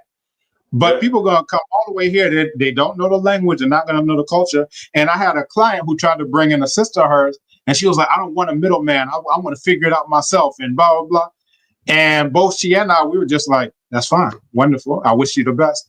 But I'm like, this sister's gonna come here and people gonna see, you know, like how they say they see in the cartoons, like the duck smoking and it's like all roasted up. They're gonna see a sitting duck. And they're gonna be like, she don't know the language, she don't know the culture, and they have something that they say that's in quite poor taste in Ghana. That when you don't speak the language, they say that I'm about to sell you, meaning that anything could happen in front of you, and you have no idea what's going on because like they're just talking the language in front of you, and you just smile. Oh yes, yeah. You just watching, you just gullible as hell, all the way out. But that's my goal. Is I don't want anybody to, you know, be a middleman. I'm gonna figure it out myself. I hope she doesn't encounter a lot of people who she probably will encounter, which are just gonna be like, she's a sitting duck. Her ATM is my ATM. Her bank account is my bank account. Her ATM card is my ATM card.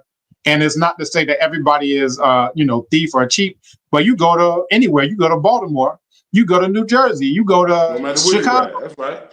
No matter where you at, if you don't know anything about the place and you just walk around, oh man, skyscrapers, everything, right? Yeah. We're gonna say this weekend is about to go for a long ride. Man, they're gonna jack you up, man. You're gonna get chopped, and then you're gonna try to blame it on Africa. It's you. You should have used the right. You did not link up with the people who know what they are doing. 17 years is not like a small thing, right? And there are certain times that I think about how that saved me on multiple occasions, because I can make a call. I have some clients, I just put up a video of theirs. They got their driver's license in 24 hours.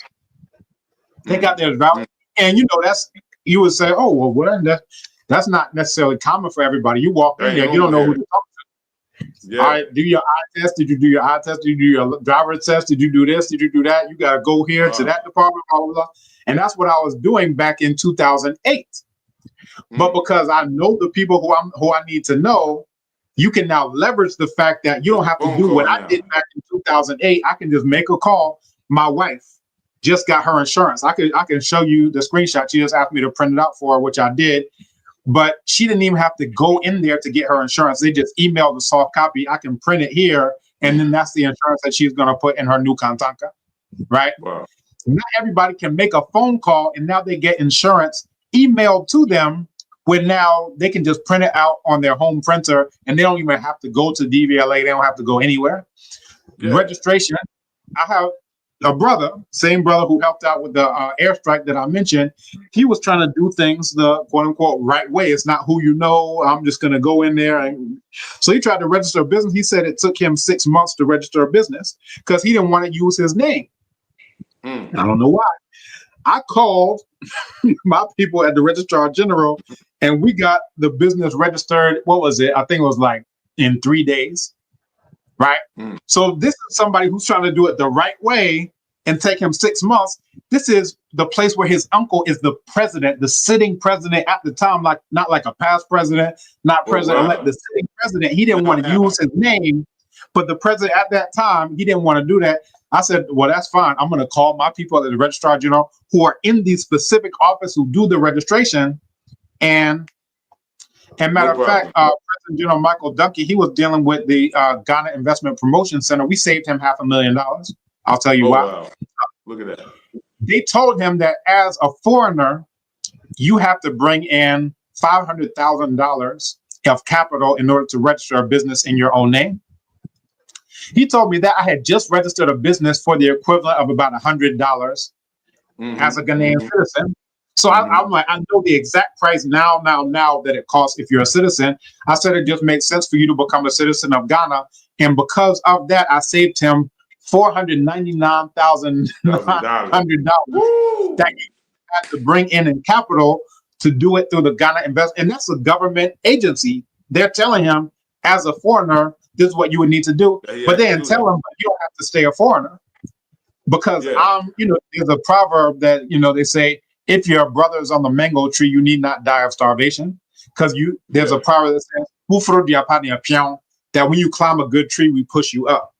And it's with that understand that once you get there, you're going to help everybody else on the ground. You're going to drop down whatever's up there, mangoes, if it's that mangoes, if it's pawpaw, whatever.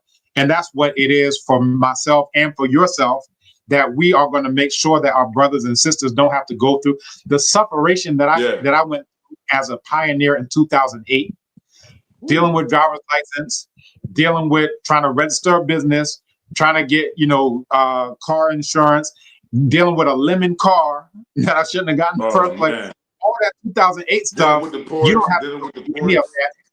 And in the interview I did with the Santo Kwaku Maroon, he was like, what is that worth? To have land that, they're not going to do eminent domain on. They're not going to say you didn't pay your property taxes, so this is ours now. Somebody who paid their mortgage off for 30 years, and then they missed their taxes for a couple of months. And guess what? Whatever they thought they owned, them cracks are coming through like, you don't own that no more.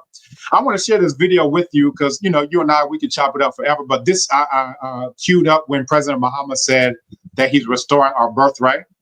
All right. So let's check it share my screen. Boom, boom, boom. Got to share audio. So I look like I'm a professional that knows what I'm doing because I'm sharing audio now. Let me make this bigger for y'all. This is what I said I wanted to put on the slide that I just put on the slide. So we are chewing gum while we walk because we can chop it up. Come here. We'll come here to, I think it was here we go. President Mahama, I did have it queued up, but when I stopped it, it came back to where it was before. So just give me a second because it's a very important point. Here we go. Further along. Here we go. This is it. 9-minute mark, just as I thought. Taking away from you. I have the honor and privilege to restore to you your full rights as Ghanaian and African citizens.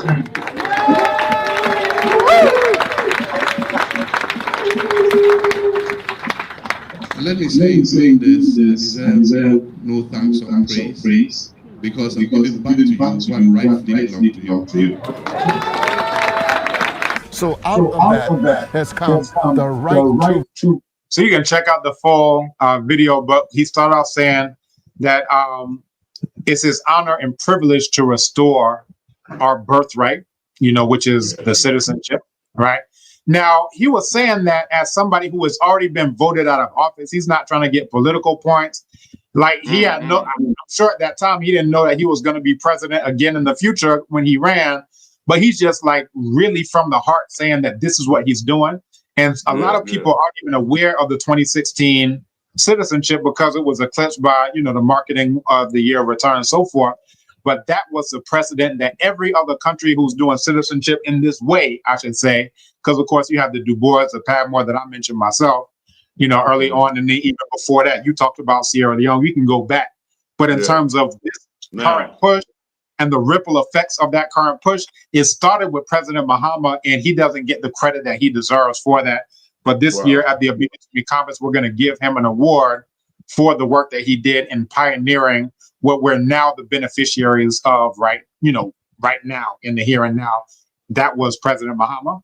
And he's so humble that he's not coming out there like, no, it's not your return. I did it. I'm like, there's a proverb in Wallop, they say, that soap doesn't wash itself.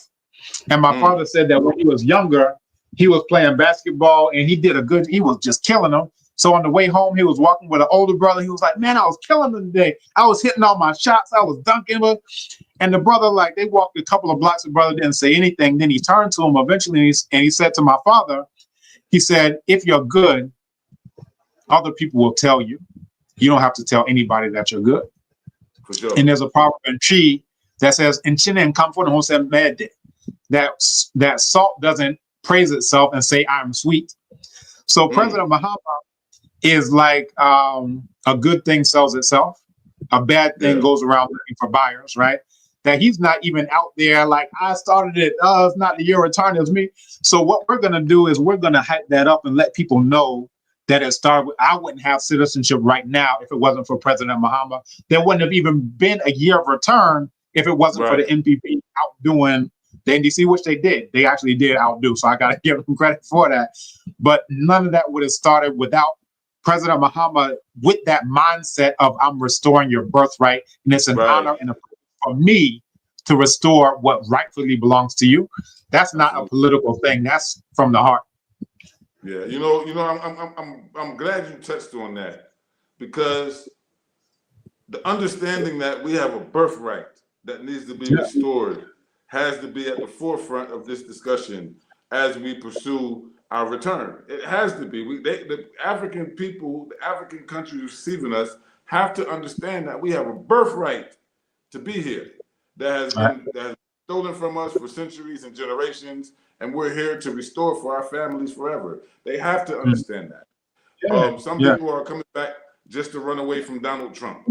They're not coming back to restore no lineages. They're just running away, right?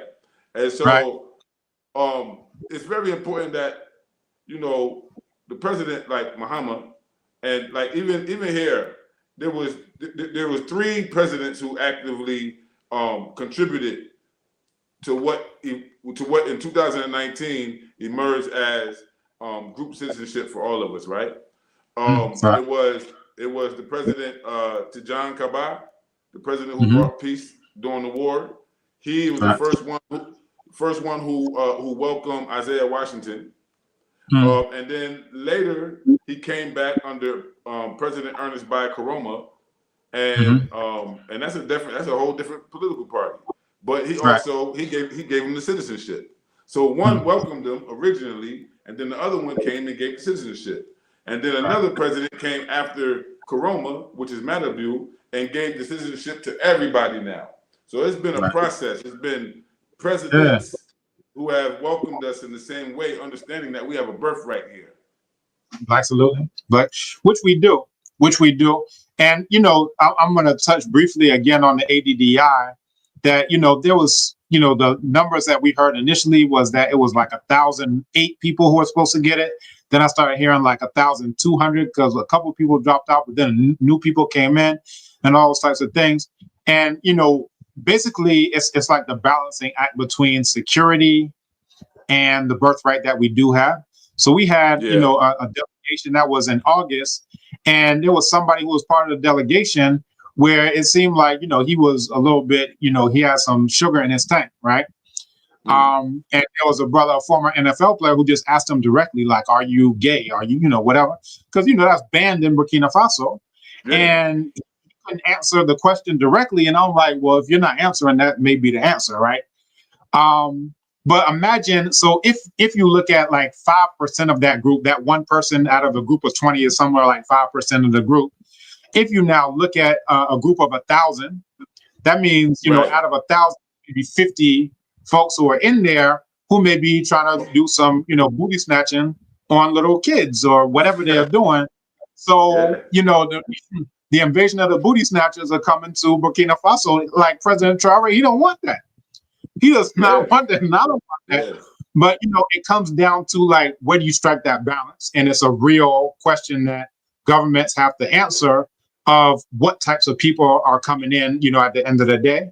Are they people who are going to push forward the security? Because the bill that was passed on September 1st, and I'm going to let people look at the presentation that I gave yesterday, it had something about LGBTQ in it, as well as more stringent restrictions on that, naturalization and so forth and so on. So these are the things. We do have a birthright, but some people are coming with questionable character. Some people are coming with all type of orientations that don't need to be here on the continent. Some people are coming just plain nuts, right? So I'm definitely an advocate for we have a birthright, but then I also understand Burkina Faso and what they did. So for anyone who's interested, I did a talk on what really happened to the ADDI Citizenship Initiative and why I'm still going. So I'll be going in October because I was there 25 years ago in 2000 as a study abroad student, and there was no offer for citizenship for me to go there at that time. I went to Ouagadougou, to Bobo Dioulasso, to Bamfara. I learned my first word in More language, Nichebare, Fayure, and all of those things. Nobody was saying, oh, if you go across the border, you're going to magically get citizenship. What we're doing, at least in coming there, is bigger than just the citizenship, even though that's a big thing. Is supporting President Ibrahim Traoré and the things that he's doing for Black people, which is really a resurrection of what Sarah Yamos did when he drove out the Hyksos, the Hakau Hasut back in the day.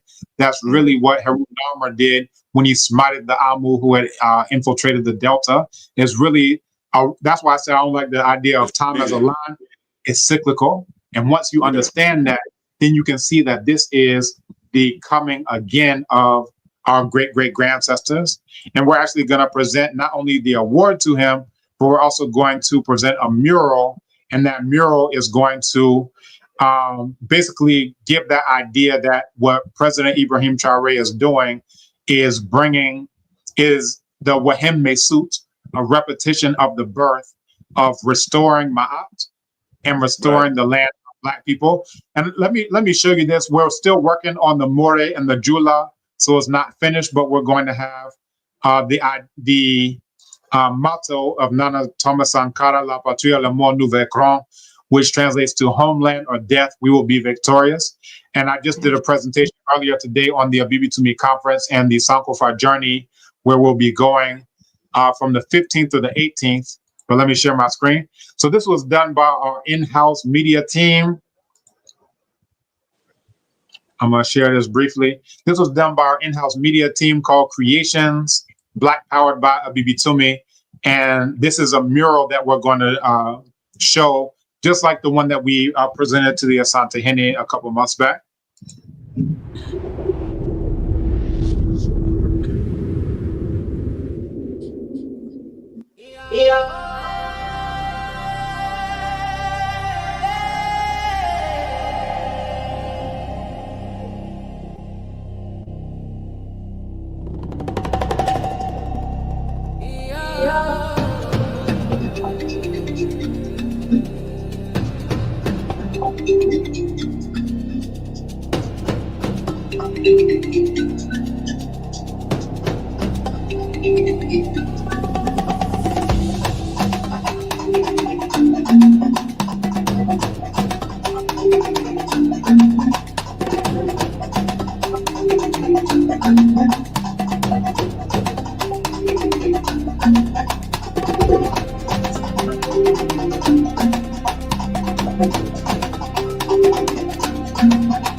So this is a mural that we're going to present. We're still working on what we're going to do. We're going to put the More. This is a placeholder for now, but we're going to put the More at the top for homeland or death. That's not what this says now. And then at the bottom, because Burkina Faso, the name of the country is a combination of the More language and then the Jula language. So at the top, we're going to put La Patria, la Mort, and More, saying homeland or death, and then Nous vaincrons, we will be victorious, in Jula. So we have a More instructor. He's going to give us the phrasing that we need for it. So anybody who's interested, you can, we have a BB, who wants to see that again, we have abibitoumi.com/Traoré, and that's a mural that we're going to present to him. We'll unveil it at the conference. That's the Abibi Toumi conference. That's going to happen December 12th to the 14th. And then after the unveiling, we're going to take it to Burkina Faso and present it to President Traoré, along with the award, along with a portrait that was done by a young man here in Ghana. And that's this portrait that he did. He came to a BB2Me headquarters, and a young brother. I think he's 21 years old. He's just very amazingly talented. And these are some of the other award winners. So yeah, that's what we're going to do. So if you're not aware of the BB2Me conference, go to abibi2me.com and find out, because this is the gathering of all gatherings of Black people here in the land of Black people. And our theme for this year is what Black power is. Initially, we're looking at the theme, what is Black power? So no question. What we're going to do is, this is what Black power is. We're going to show you what Black power is, demonstration over conversation, essentially being about what you said that you're about. And that is the family legacy that I'm here to uphold. Is that's not grabbing every microphone. That's not, hopping out and, I'm the most popular person. I don't care about none of that. I care about being true to what my father put in my hands, and for me to pass that on to the generations yet to come. And that's December, right, brother? That's December 12th through the 14th. So we have 3 back to back to back. So we have the film festival, which is going to be from November 28th through the 30th. Then we have the virtual conference that's online. No matter where in the world you are, you can participate in that. And then we have the hybrid conference, which is on the ground and then also online. And that is going to be from December 12th through the 14th. On the 15th, we head to Burkina Faso to unveil that mural. And and then we come back for the Diaspora Summit, where we're going to hand President Mahama's award to him as well. So a lot of Black powerful things. And then on the 19th is when, again, KOD, the head of Diaspora Affairs, has let us know that President Mahama is going to formally launch Decade of Our Repatriation. So if you don't know about Decade of Our Repatriation, you can look it up. The website is already there. We haven't done a grand launch because we're still working on a few things, but the framework is already there. You can find out more about it. Some of the projects that we have under that umbrella. The brother Dre Taylor, we just signed an MOU with him as one of the flagship projects under Decade of Our Repatriation. He has a multi-million-dollar facility. He just came here earlier this morning. Brother Kashawn Meyer, just so many of the major projects that are happening here in Ghana, and then even more major projects that are on the horizon that are being proposed. Some are already done, but others are even bigger, mind-blowing scale projects. We've been meeting with foreign affairs. We've been meeting with all of these government entities in order to push some of these things through. So definitely check it out. abibi2me.com. For the film festival, it's filmfestival.abibifahondie.org. For Decade of Our Repatriation, it's just decadeofourrepatriation.com. So there's a lot that's going on, and there's more that we're going to have going on. We just got some folks who we collectively bought 3 acres right in front of a BB2Me headquarters. We're going to develop that as a community. Wow. People on a BB2Me who have purchased 22 acres, which is on the other side. We got a farm that we're doing right here, which is ginger and moringa, right in back of a BB2Me headquarters. So we just did the road. We got, like I said, we got a motorway now. People who've been here before was like, oh, the road wasn't in good condition. We had the grader come through, the backhoe came through. So we are taking it to the next scale, to the next level, because it's not about, oh, I got more subscribers on YouTube than you. It's not about, I got more followers on TikTok or, Vex or any of these cracker platforms. It's about doing the work on the ground, demonstration over conversation. Absolutely. Family and institution building, strictly. Man, like I said, man, I love the vibe. It's the perfect example. We need to really just close ranks and duplicate the model, because the model is already proven to be the model. And like you said, you see people come out here, man, they be here for a few days and they want to jump in the game. And it's not that serious. You can just, get with the right people and get where you're going. So, people, very important. People see glory and people see money and they think that that's what it is. I'll give you an example. I had a client who, the people who sold him the land, they were giving him 4 plots. They said it was 1 acre, but they resized the plots to a smaller size of 100 by 70 instead of 100 by 100. From my own money, I didn't have to do this, but from my own money, I paid that client 10,000 Ghana cedis just to make that client whole. Because I was like, I'm not getting it back from the sellers, and I just need to do this as a show of good faith to this client. This is like we're like a bulletproof vest of protection for our clients. So you're not going to get burned, even if it causes me to get burned. Like I got 5 children. I can't throw away 10,000 Ghana cedis like that. But just because I knew that the seller did something that he wasn't supposed to do, I'm like, I'm going to do this. I'm going to go above and beyond and take the next step just to protect the client. You understand?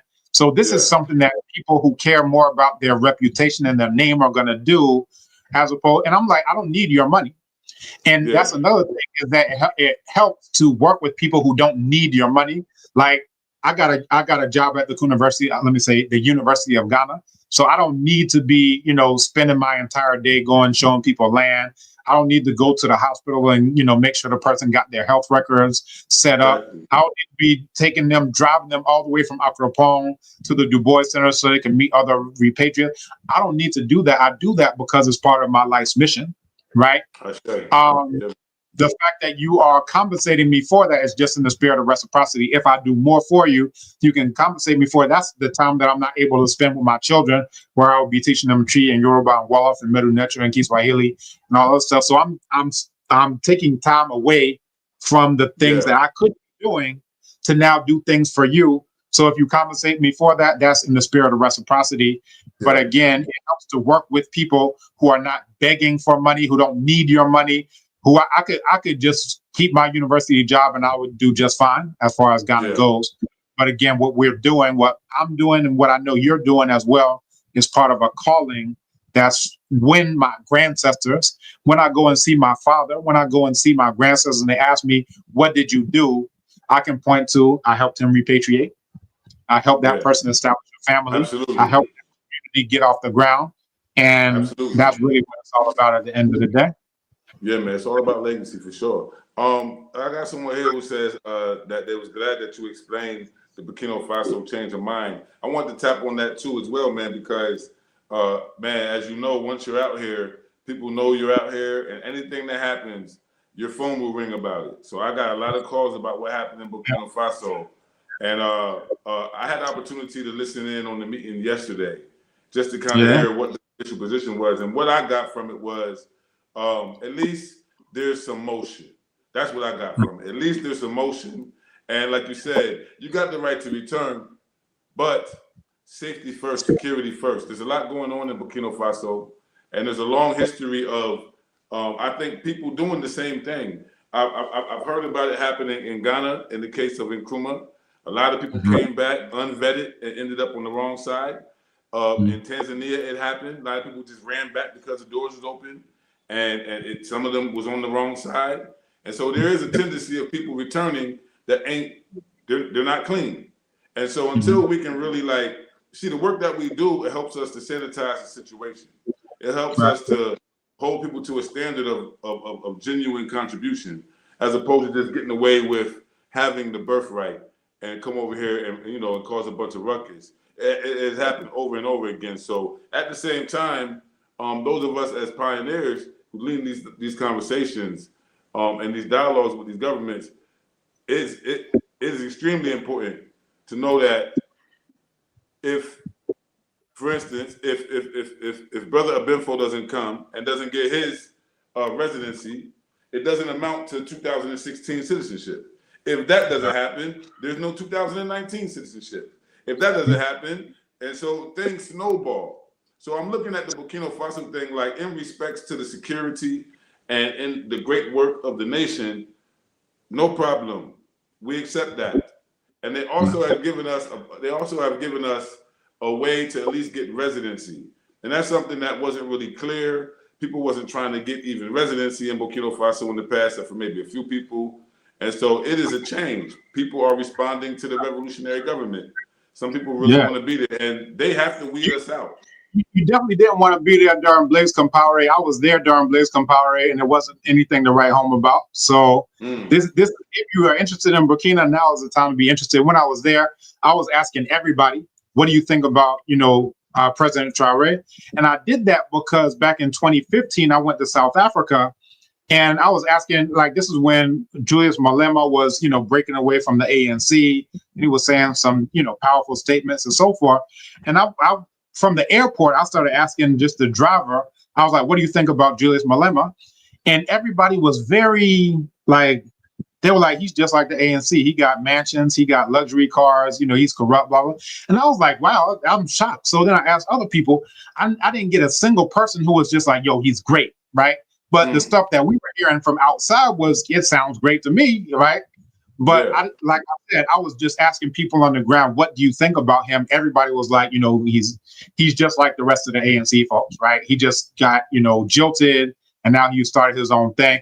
So that was my experience. That's my honest experience. And I was trying to find out what the people on the ground really thought. Now, since that, he's come out and supported LGBTQ, wearing rainbow flags and all type of other stuff. Yeah. That is what it is. That wouldn't even happen back in 2015 when I was asking, but that's just whatever it is, right? Now, when I went to Burkina Faso, I wanted to do the same thing because I'm like, we all see President Ibrahim Traoré as this, larger than life figure, but I'm like, what do the people on the ground say? Everybody on the ground was like, we finally have hope. The youth, they were like, we finally see ourselves in the future of Burkina Faso. They were like, we're willing to contribute to the patriotic fund. We're willing to go out and, put, sidewalks together, the blocks and so forth. Yeah. And I met a sister from the Congo who I interviewed right in front of Nana Thomas Sankara's mausoleum that was built. And she was from the Congo because, people who speak French, they all go to the same countries, blah, blah, blah. And she was like, he is a second coming of Nana Patrice Lumumba. He wants us to have our own minerals and our own resources and so forth. And it was just powerful that to a person, every single person that I asked, it was a different thing from what happened in Mzansi, that everybody was like, we believe in him, we're behind him, we support him, so forth. So, that was powerful to be part of the revolution. When Nana Thomas Sankara came to power, I was 4 years old. That's 1983. So I was born in 79. I was 4 years old. I was trying to figure out which color to, color my, to stay in the lines for the crayons, right? I was trying to just do some basic stuff.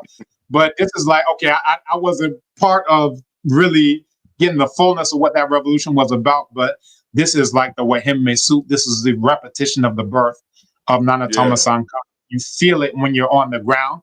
Everywhere you go, there's a road being constructed.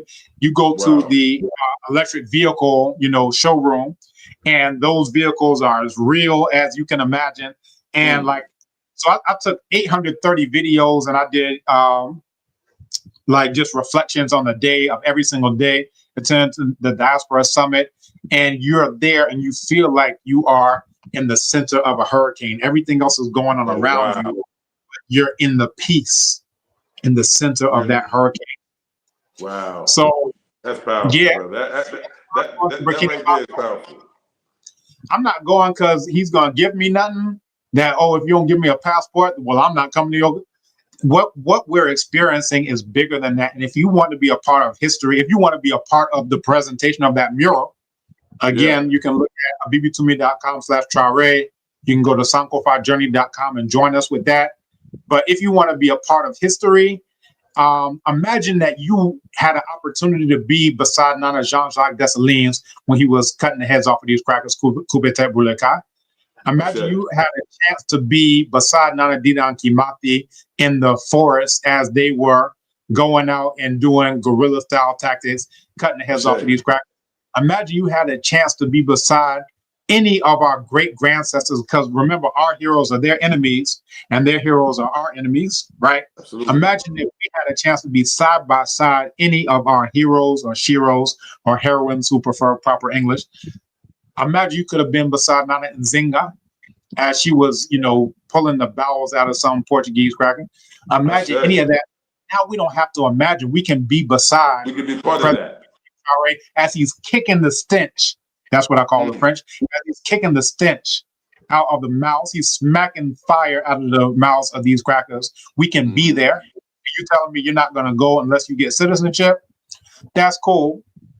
Don't go, but I'll be there. Yeah, exactly. If you're only going for citizenship, then you're going for the wrong reason anyway. The powerful thing about it too. It's going to be a trophy citizenship. They're not going to live in Burkina. They're just going to take the passport and they're going to go back to the U.S. They're going to be in front of Walmart and say, my Instagram, I got more followers on InstaSpam, right? I got more friends on Facebook. I got more on Vex or Hex. I don't know what that is. And I'm like, I got more. And I say, you don't have followers if people aren't going to, like, the people who follow me are following me to a BB Toomey. If you claim to be my fan and you're not on a BB Toomey, then you're not a follower of me, because anybody, like John Henry Clark, he said, if you're a leader, you need to ask your leaders, where you leading me to? I'm leading people to a BB Toomey. I tell people, put your money where your liberation is. Come over to a BB Toomey and support the work we're doing. But don't claim to be my follower. All the time people come up to me, oh, I followed you for years. I'm like, where did I lead you to? Are you in a different place than you were when you first encountered me? If not, then you're not a follower of mine. You ain't followed me to where I'm going, because I sure ain't staying on the planet. Not Harriet Tubman ain't stay on the plantation either. She said, follow me to follow me to liberation. She's not giving speeches about how we need to do for self at the Sheraton. She's not having a economic empowerment summit at the Hilton. She's like, come towards liberation. Action. So all action. And even me, man, I like to study the history of the bloodlines, the tribe, the ethnic groups, the kin groups, and the Traore name. I had to really go to research. I had to go talk to one of my Mandingo aunties about it. I said, Auntie, what is Traore? And she immediately said, oh, they typical Mandingos. And I said, how are they typical Mandingos? She said, they come from Kankan in Guinea, but then they migrated over to where Burkina Faso is now, and they had a kingdom there called Kinadugu. And Kinadugu was led by the Traore clan. I'm like, what? Okay, so Ibrahim Traore comes from this royal clan of Mandingos who had the Kinadugu kingdom all the way up until 1898. So these people were the last ones to hold power there before the French colonized them. And so it's a very powerful story when you know the full story of even the lineage that man is manifesting. You understand, right? And so I just want to add that dynamic too, man. But you're absolutely right. This is a revolutionary time that we're living in. And I just respect the fact that even within that, they're still giving us some encouragement. And I would say to those out there who will take the answer, answer the call and go on over there and start off with the residency, to keep going. Once you get it, listen to this, go back to this video and listen and watch to the presentation that Brother Obenfo just did, because that's your work. Now you are tasked with the work now to be the representative of us all there. Now you have the right, but you have the responsibility too, because all of us won't be there, and they're requiring you for you to be there. So open the door, be on your best conduct, be straight up with our people over there, right? That's right. And so that's what I would say. Last year I had an opportunity to do an interview with the Malian ambassador to the U.S., and he was saying the same thing. He was saying, man, this is a cultural revival. Our people feel free. It ain't about poverty. We are free. And it was just like mind-blowing to me, because that's what we're really searching for, this element of freedom that you said you can feel right there in the eye of the storm. The storm going on all around, but there's a freedom right there in the middle of that. That you know, the whirlwind. Yeah, man. Look for me in the whirlwind. Yeah, man. Right. Yeah, man. You know what? I was gonna say that about that video. That video is real dope. But that plaque, that is a powerful thing. And I want to say that it's important to do that. It's important to appreciate those who actually do the work and let them know that we see them in this light. Because then at least they know that we're coming to hold them accountable in case that they fail us. Right. That's right. You know? Yeah, it definitely goes both ways. And we had a precedent for that, because we did a similar plaque for the Asante Hene, a life-size plaque for the Asante Hene. Matter of fact, I can show you better than I can tell you, as we like to say. My mother said, I'm from Missouri. She ain't really from Missouri, but she said that when she like, yo, show me. So we presented this plaque of the Asante Hene seated in state with his counselors, right? And we presented that. This is NATAB, the National Association of Traditionalists and Ancestral Venerators. And it was received in the most Black powerful way that you can imagine. And this is a short video clip that'll give you a sense of the size of this thing. It's literally a life-size, portrait of the Asante Hene. And what we're doing for President Traore is going to be even bigger than that. You understand? Wow. I was initially looking at like 8 feet by 8 feet. The one who was doing it, it's taking a while though. The one who was doing it was like, no, we need to do at least 12 feet wide, at least 15 feet wide. And I'm like, well, that, how are we even going to transport it? Let me see if I can get it here. Yeah, this is it. I'm like, well, Dad, how are we even going to transport it? And it's, that massive. But it was like, oh, there are transports that can do it, so forth and so on. So check this out. This is like the size of a person, him seated in state. Wow. I like that. That's real. That's tough. That's tough. Craftsmanship. So if you look at how Black powerful this is, that has already been presented to the Asante Hene, and because we presented this to the Asante Hene, so the brother who's seated in front is Nana Yao, Asamwabwedi, who has asked me to be the keynote of each of the NATAV conferences, that he did not know the Nsomankwa Hene, who's like been a father to me over the years, right? So I introduced him to the Nsomankwa Hene, and because of that, the Nsomankwa Hene, he asked NATAV to orchestrate the funeral proceedings, at least as far as all the comfort and rituals go, for the Asante Henma who passed away recently. So like this is now a bond that's being made by people who live in the same city but who didn't know each other, but they know each other now, and we're just cementing those bonds. Both of them are Asante, but they didn't know each other. But now this is what we're doing for the people, and we're going to do something even more massive for President Ibrahim Traore, because every day we get more grandcestors who are adding. We're like, yo, by the time we're done with this is going to be like 100 grandcestors, all standing behind President Ibrahim Traore.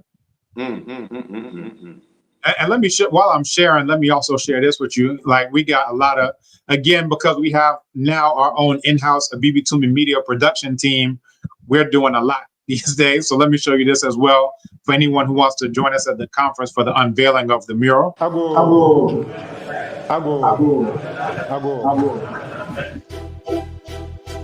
Quiet warriors, Black family reign supreme. We gon' win this war by any means necessary. Let's go. Life is war, family is an army. My Black woman on my arms, they cannot disarm me. They can't harm me, I control my own destiny. Blacknificent, and my family is my legacy. My morals uncompromised, I stand with integrity. My name lives on forever, that's longevity. True our voice. In my hope, the revered one. Sincere. Besides sincere. Shata, the quiet warrior. We win the war, but we win the war. The win starts with self, gotta fight within. We build a generation full of righteous men. It starts with the youth, we build Black boys, protect Black girls to thrive in this Black world. Born to lead, never let nobody tell you different, and never let nobody underestimate the mission. We stand on business, and we never needed politicians. We quiet warriors, we got our own coalition. Say what I mean what I say, never compromising. We must unite, cause they try to keep us all divided. We are the line with our values, it keep us thriving. A lot of casualties of war, but we keep surviving. They can never stop us, we just persevere. We done been through the worst, but we still here. Quiet warriors, it ain't no deviation. It's time to win the war, let's go and lead the nation. The Black man rise and we gon' keep rising. We gon' have it all with Black women right beside us. We done took losses, but we win the war. But we win the war. But we win the war. That's fire, bro. Yo, man. So that's the conference. We want y'all to come to the conference. So if you feel like that's fire, it'll be even more fire in person. So the film festival, the virtual conference, then the in-person conference. So this is your personal invitation from Sierra Leone over to Ghana, because like I said, we got a lot that we're doing on the ground here. And again, what we're doing at a BB2Me is proof of concept. So if I say that we should have our own quote unquote sustainability, we're on solar. You see what I'm saying? We're already have our own water catchment system. We got a solar borehole. The house is built with mud blocks with the technology of our great ancestors. It's painted in the way of Burkina Faso in the north of Ghana. Like every single thing about it. The carvings are in Medu Neter on all of the doors. You understand? I was walking to Brother Kashan Myers through it earlier. He has Habasha and Nakazi, and I was explaining this is why it's 8-sided, because the 8 original Neter of classical Kemet, the 8 Noma of the Dogon, the 8 matriclans of the Akan, the 8 original ancestors of the Basonge in Congo. I could go down the list, the 8. So what we're doing when we talk about, you know, the significance of the time that we're in, he said something that I thought was profound. He said, we're in the roaring 20s. So you look at Nana Marcus Garvey was in the roaring 20s 100 years ago. We're in the roaring 20s right now. And 100 years from now, people are going to talk about what Mansa Foday Ajamu did. When he came to the BB2Me conference, people are going to talk about what you're doing every day in Sierra Leone. People are going to talk about what I'm doing right now. But again, this is what we're going to present to our ancestors as our credentials of why we should be, you know, amongst those great ancestors. So when you see President Ibrahim Traoré, what he's done up to this point has earned him a place amongst those ancestors. So it's up to us, each and every one of us, to not only become ancestors, but to help others around us become ancestors. So, you know, that's the work. That's the completion of the great mission, and we're here for it. Absolutely, and you know it's doing what it's supposed to do. I love the analogy that we're back in the 20s again, because I'm part of a brotherhood called Jicho La Kimbunga, the Eye of the Whirlwind, and that's how we view it. Like, you know, the ancestors are in the whirlwind. Garvey already told us where he's gonna be at and what we can wait for, and it does seem like now is the time. It seems like also that the diaspora brand of, I would say, African nationalism or Black nationalism is very, very much needed right now as Africa is making this shift. We need to find a way to assert this solid Black consciousness into the equation, so we don't slip up. We don't slip up like we have in the past. So it's very, very important to keep emphasizing that first and foremost, we are Black people, and that has to be the basis of our unity globally. Very, very important, brother. And we have common non-Black enemies. That's two sides of the same coin. Because you got some people who, you know, they I love my people. But if you don't know that you need to keep your natural predator, your natural enemy, your past, your current, and your future enemy at bay at the very least, then, you know, I say it's like being dumber than an iguana. I looked at a documentary, marine iguanas, as soon as they hatch from an egg, there are snakes that surround them and try to capture them. And nobody has to tell them to run away from those snakes. So if you don't know that you got natural enemies, you're dumber than a newborn marine iguana. My father would always talk about this. You got tree frogs in the Amazon rainforest that, you know, what they'll do is that they'll put the tadpoles and the eggs on a leaf above a water body, right? So that when their natural predators, whether that be wasps or snakes or whatever, come towards them, they hatch prematurely and drop down into the water, and they continue their development in the water. That means if we don't know that we have natural non-Black enemies out there, it means you're dumber than an unhatched tadpole. You understand? Every creature on the planet Earth knows that they have natural enemies, except for those who have been trained by our natural enemies to think that everybody's singing Kumbaya, let's all hold hands, lions are about to lay down with lambs, embracing each other lovingly. That's not the reality. As Nana John Henry Clark said, we have no friends. So once we know that, we have to orient ourselves. And my father, Nana Abibi Fahundie, Nana Kamal Kama, will always say, it's not about getting information, it's about getting information. Absolutely. And that's the time right now. Absolutely. Real quick, I want to shout out Sister Phoenyx Rain. She put this together. Make sure y'all go ahead and like Needles and Nourishment or Udumwa Style. That is our connection right now in Benin. Her and others, but this sister here is a trooper. Just to speak about it because she's not here. The sister from South Carolina, straight Geechee girl. First went over to Gambia, cut her teeth over there. You know, got her feet wet on the continent, and has recently made Benin home, and has made some of the early steps that I'm sure myself and you have made as well in this process. like being the first person to go into certain offices, asking prices for people to stay. And she's really trying to put together a situation for our people. You see the lights, right? So she's really trying to put together a situation for our people on the ground there. And hopefully we can probably get back on here in the future and have her contribution. But unfortunately, they had a thunderstorm, a very bad storm where she's at in Benin, and she wasn't able to get back on. But she is the go-to person on the ground right now in Benin. If you're genuinely seeking to make Benin your home, and we know all of these are neo-colonies, but if you want to make the territory in modern-day Africa known as Benin your home, this sister can help you get through the citizenship process and also help to get you and your family acclimated on the ground. Now, she don't have the years that Benfo and myself has in, but if we're working together, then we all benefit from each other's knowledge. So that's what this is, man. I really appreciate this conversation. I think the people wanted this conversation because they wanted to be able to have an understanding of, one, what does it mean in the case of Burkina Faso? A lot of people were shocked that it would be, denied, and not really have an understanding of why a parliament would say, no, we can't do that, given the circumstances. So real quick, so anybody who wants, and I was in the call yesterday, and then I was probably in for an hour, and then I got booted from the call, and I was like, what happened? So I texted Ambassador Chiombo Kwao.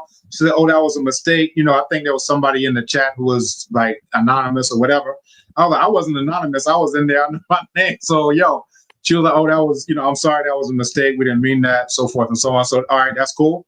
But I was surprised that the decree that was put out by Parliament of Burkina Faso on September 1st, that what I'm doing is I'm actually making the soft copy of that entire decree available. So if you look at abibitumi.com/ADDI Burkina Faso, all one word, then you can get a copy of the decree. The citation with references of everything related to it is also the PowerPoint slides are in there, and then also the scholarship on it. And for me, I feel like it just would have been good. I wasn't in the inner circle of whatever was going on with ADDI, but I was like, that was information that could have been gotten.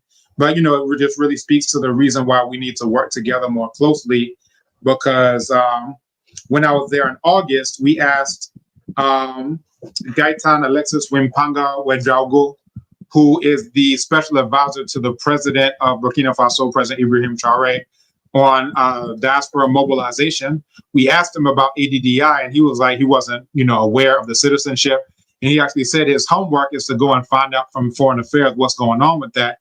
And we spoke to the Secretary General Herman Toé about it, and he was also like, he's aware of the ADDI group, and there's a committee that's being put together about the citizenship. So by the time ADDI comes, they should have a work. So it wasn't anything like, oh yeah, that's a done deal. Y'all need to book y'all tickets. This is happening. It's on and popping and so forth. And because I was on the ground in Burkina Faso, if we had, I feel like greater communication with Ambassador Kwao and her people, we could have let them know, they're saying that this is something that's under discussion. But if you're aware that there's something under discussion that's different from, hey, everybody just buy your tickets and so forth and so on. So I just feel like the communication perhaps could have been better, but I would say it wasn't something malicious from ADDI. From my perspective, the worst we could say is that the gap between September 2nd, when it was blasted all across news headlines, to the time that ADDI announced it in the emergency meeting on the 29th, that's a bit of time, right? I got as notice by email on the 27th by the brother Nanegyao Achiao, who led the group that I was there with in August. On the 27th, he was like, it's not happening. We just got an official communication from government agencies in Burkina Faso. There's no mention of citizenship. If you plan on going there for citizenship, then postpone your trip. If you just want to be there to support and keep going. But so that's 2 days before the ADDI. So I won't keep going. So people who want to know more information about the meeting that we had with the special advisor to the president while we were there in August, who want to know about the meeting with Foreign Affairs, who want to know about the emails that I got ahead of time about what was going on, who want to actually get a copy of the decree, then you can check that out at bb2me.com/ADDI Burkina Faso. Yes, everybody should go out and make sure that they're connected to bb2me.com regardless. There is all this information we're talking about. A lot of it is available there. The institution does a great job of keeping us informed and educated and providing leadership that we can trust in. So please, if you're out there and you're not aware of the bb2me, now you are. Make sure you go over to bb2me.com and check it out, man. It's a whole community. I'm talking about, you talking about nation building. These Africans, these Black brothers and sisters are building. They are building institutions that it requires to have a nation with and representing us very well on the continent. Again, sister, for Sister Phoenyx, please make sure you like Needles and Nourishment or Dunwa Style, and of course, Kimbunga Media all day. Make sure you go ahead and like and keep in contact with us. Brother Benfo, you have anything else you want to drop down on, in terms of the citizenship in this conversation this evening? Yeah, so those were the main things. ADDI, we've touched on that. For those who are looking for Ghana citizenship, we have a 100% success rate going all the way back to 2016. It was looking like we were going to get 2 who weren't going to get their citizenship in the last round of 524. But again, we had to call on the airstrike. I was like, yo, man, my brother said, hey, if you fighting fair, you ain't fighting. So we had to, hey, if we know the president, we know whoever we need to know, we're going to make them calls and we're going to make sure. And again, we're not trying to manipulate anything. I'm like, the people are already on the list. They talking about they can't get their biometric done because of the window. I was like, no. These folks, they're getting their citizenship. So, but yeah, so we have that track record here in Ghana. And you definitely want to deal with people who have a track record. They can show you. And when I went to the Ministry of Foreign Affairs like 2 weeks ago, we spoke with the Diaspora office there. And they were like, we don't hear enough success stories. Like, what happens to these people? They're doing, they get citizenship. Like, are they successful? Are they not? So from that, I started putting out more videos about success stories, right? I got another one I'm going to go soon, but yeah, these are real life people. None of these are actors. These are real life, down to earth people who are building their houses. They've already escaped from Donald Trump. They're not worried about what this cracker or that cracker is saying or what this cracker or that cracker is doing. They're living their best lives. Their children are able to go out and walk dogs. They're able to play with toy guns without getting shot down like Tamir Rice. They're able to be over their grandmother's house without getting shot in the head or whatever, like Ayanna Jones. They're able to drive around without being lynched in a jail cell like Sandra Bland. They're able to, be in the car with their girlfriend without getting Philando Castile. They're able to get on the train without getting shot in the back like Oscar Grant. They're able to go into their house without getting Amadou Diallo. They're able to just live their lives without all these cave beasts and Neanderthal thugs acting like how they act. The problem isn't that you're Black. The problem is that crackers are going crack. So we're going from cracker land to blacker land. And Ghana is definitely one of your options. Sierra Leone is another option. Benin is another option. The brother Sifure Baleka. And over the course of the year, we've brought in every single person who's seriously dealing with citizenship. So we brought you on a BB2Me, Mansa Foday. We brought on Phoenyx Rain twice. We brought on Ambassador Chiambore Kwao. We brought on Queen Mother Duwota Desir, again, dealing with Benin. We brought in Sifure Baleka, dealing with Guinea-Bissau. I'm like, people say unity, but really they often they cut in their corner. I'm like, every single person who's serious about helping us divest from Crackerville, we're bringing them on a BB2Me to let people know about the opportunities. And we're 12,000 strong in terms of membership. If you get 12,000 people in a room, you're doing something. So these are 12,000 all Black people who are already, Black people with some sense. So we say Dianguba yen kwameno, that's in the Kikongo language, eat groundnuts with those who have teeth.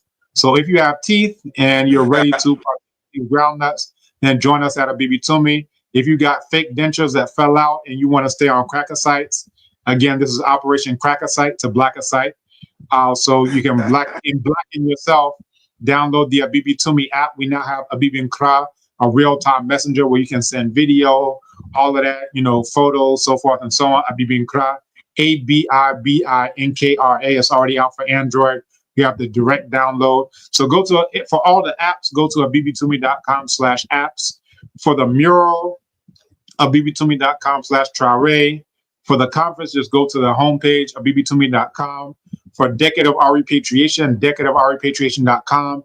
If you want to join us for the Sankofa Journey, which includes a conference that includes Burkina Faso, go to sankofajourney.com. It's not too late to sign up for that. If I start listing everything that the family is doing, we'll be here forever. So no doubt. I'll just leave on that. Once you're part of a BB Toomey, you'll find out about all the other things that you've been missing out on that you should be part of and you would love to be a part of.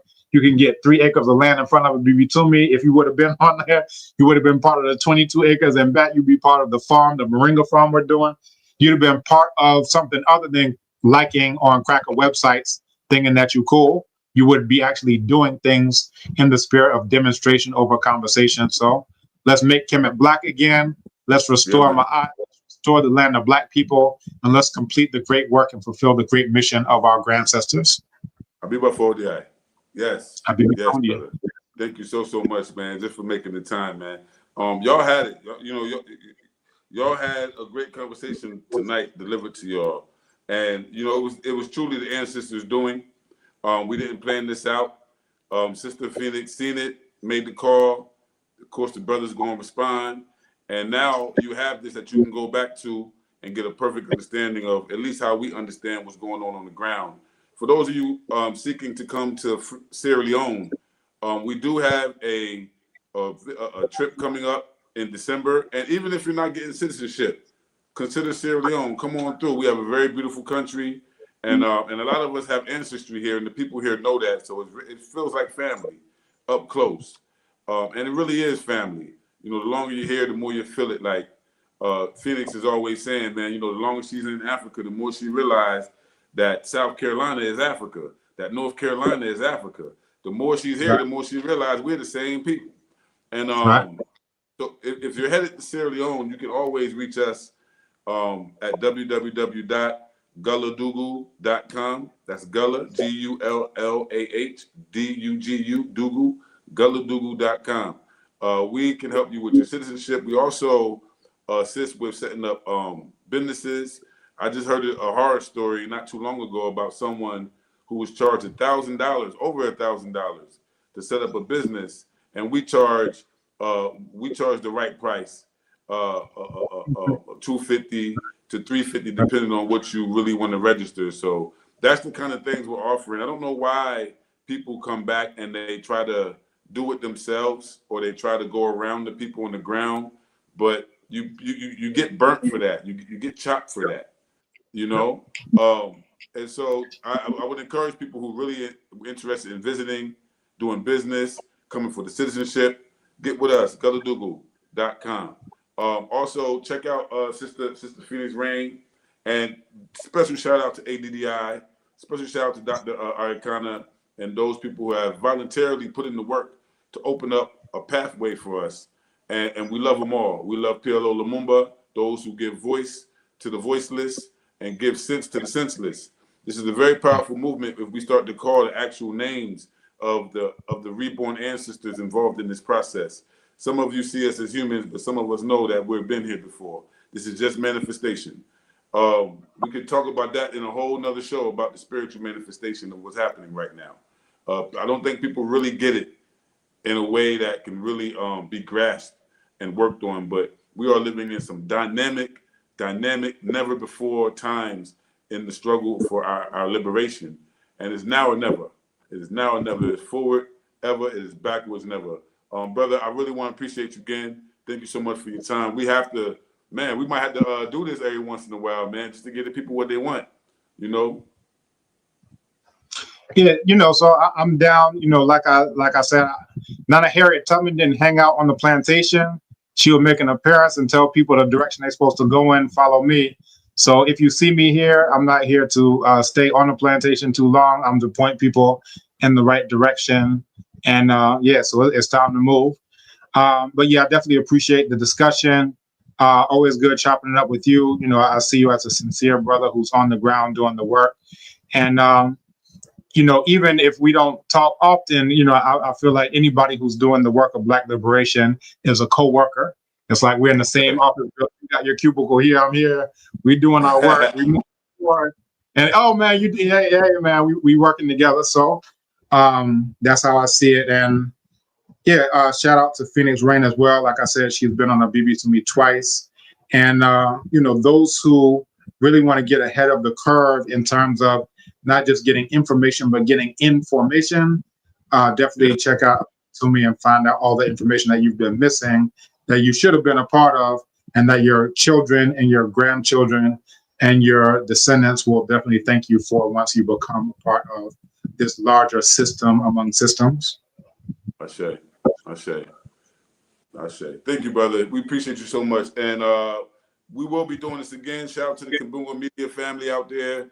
Y'all know what it is already, man. We do this regularly. Make sure that people get the information from the right sources. Make sure that the right sources have access to the people. It's our duty. Ain't nobody paying us. It's our job to make sure that our people are connected and informed and safe in our return. With that, I just want to say Abiba Tumi, Abiba Foday. Garvey would say one God, one aim, one Africa. You know, one destiny. I would say one Africa. Let us come together and unify this continent and the Black people of the world. We are the ancestors reborn, continuing the work. With that, I say Ashe. Thank you very much. Ashe. All right, so we're being headed out. Peace out. All right.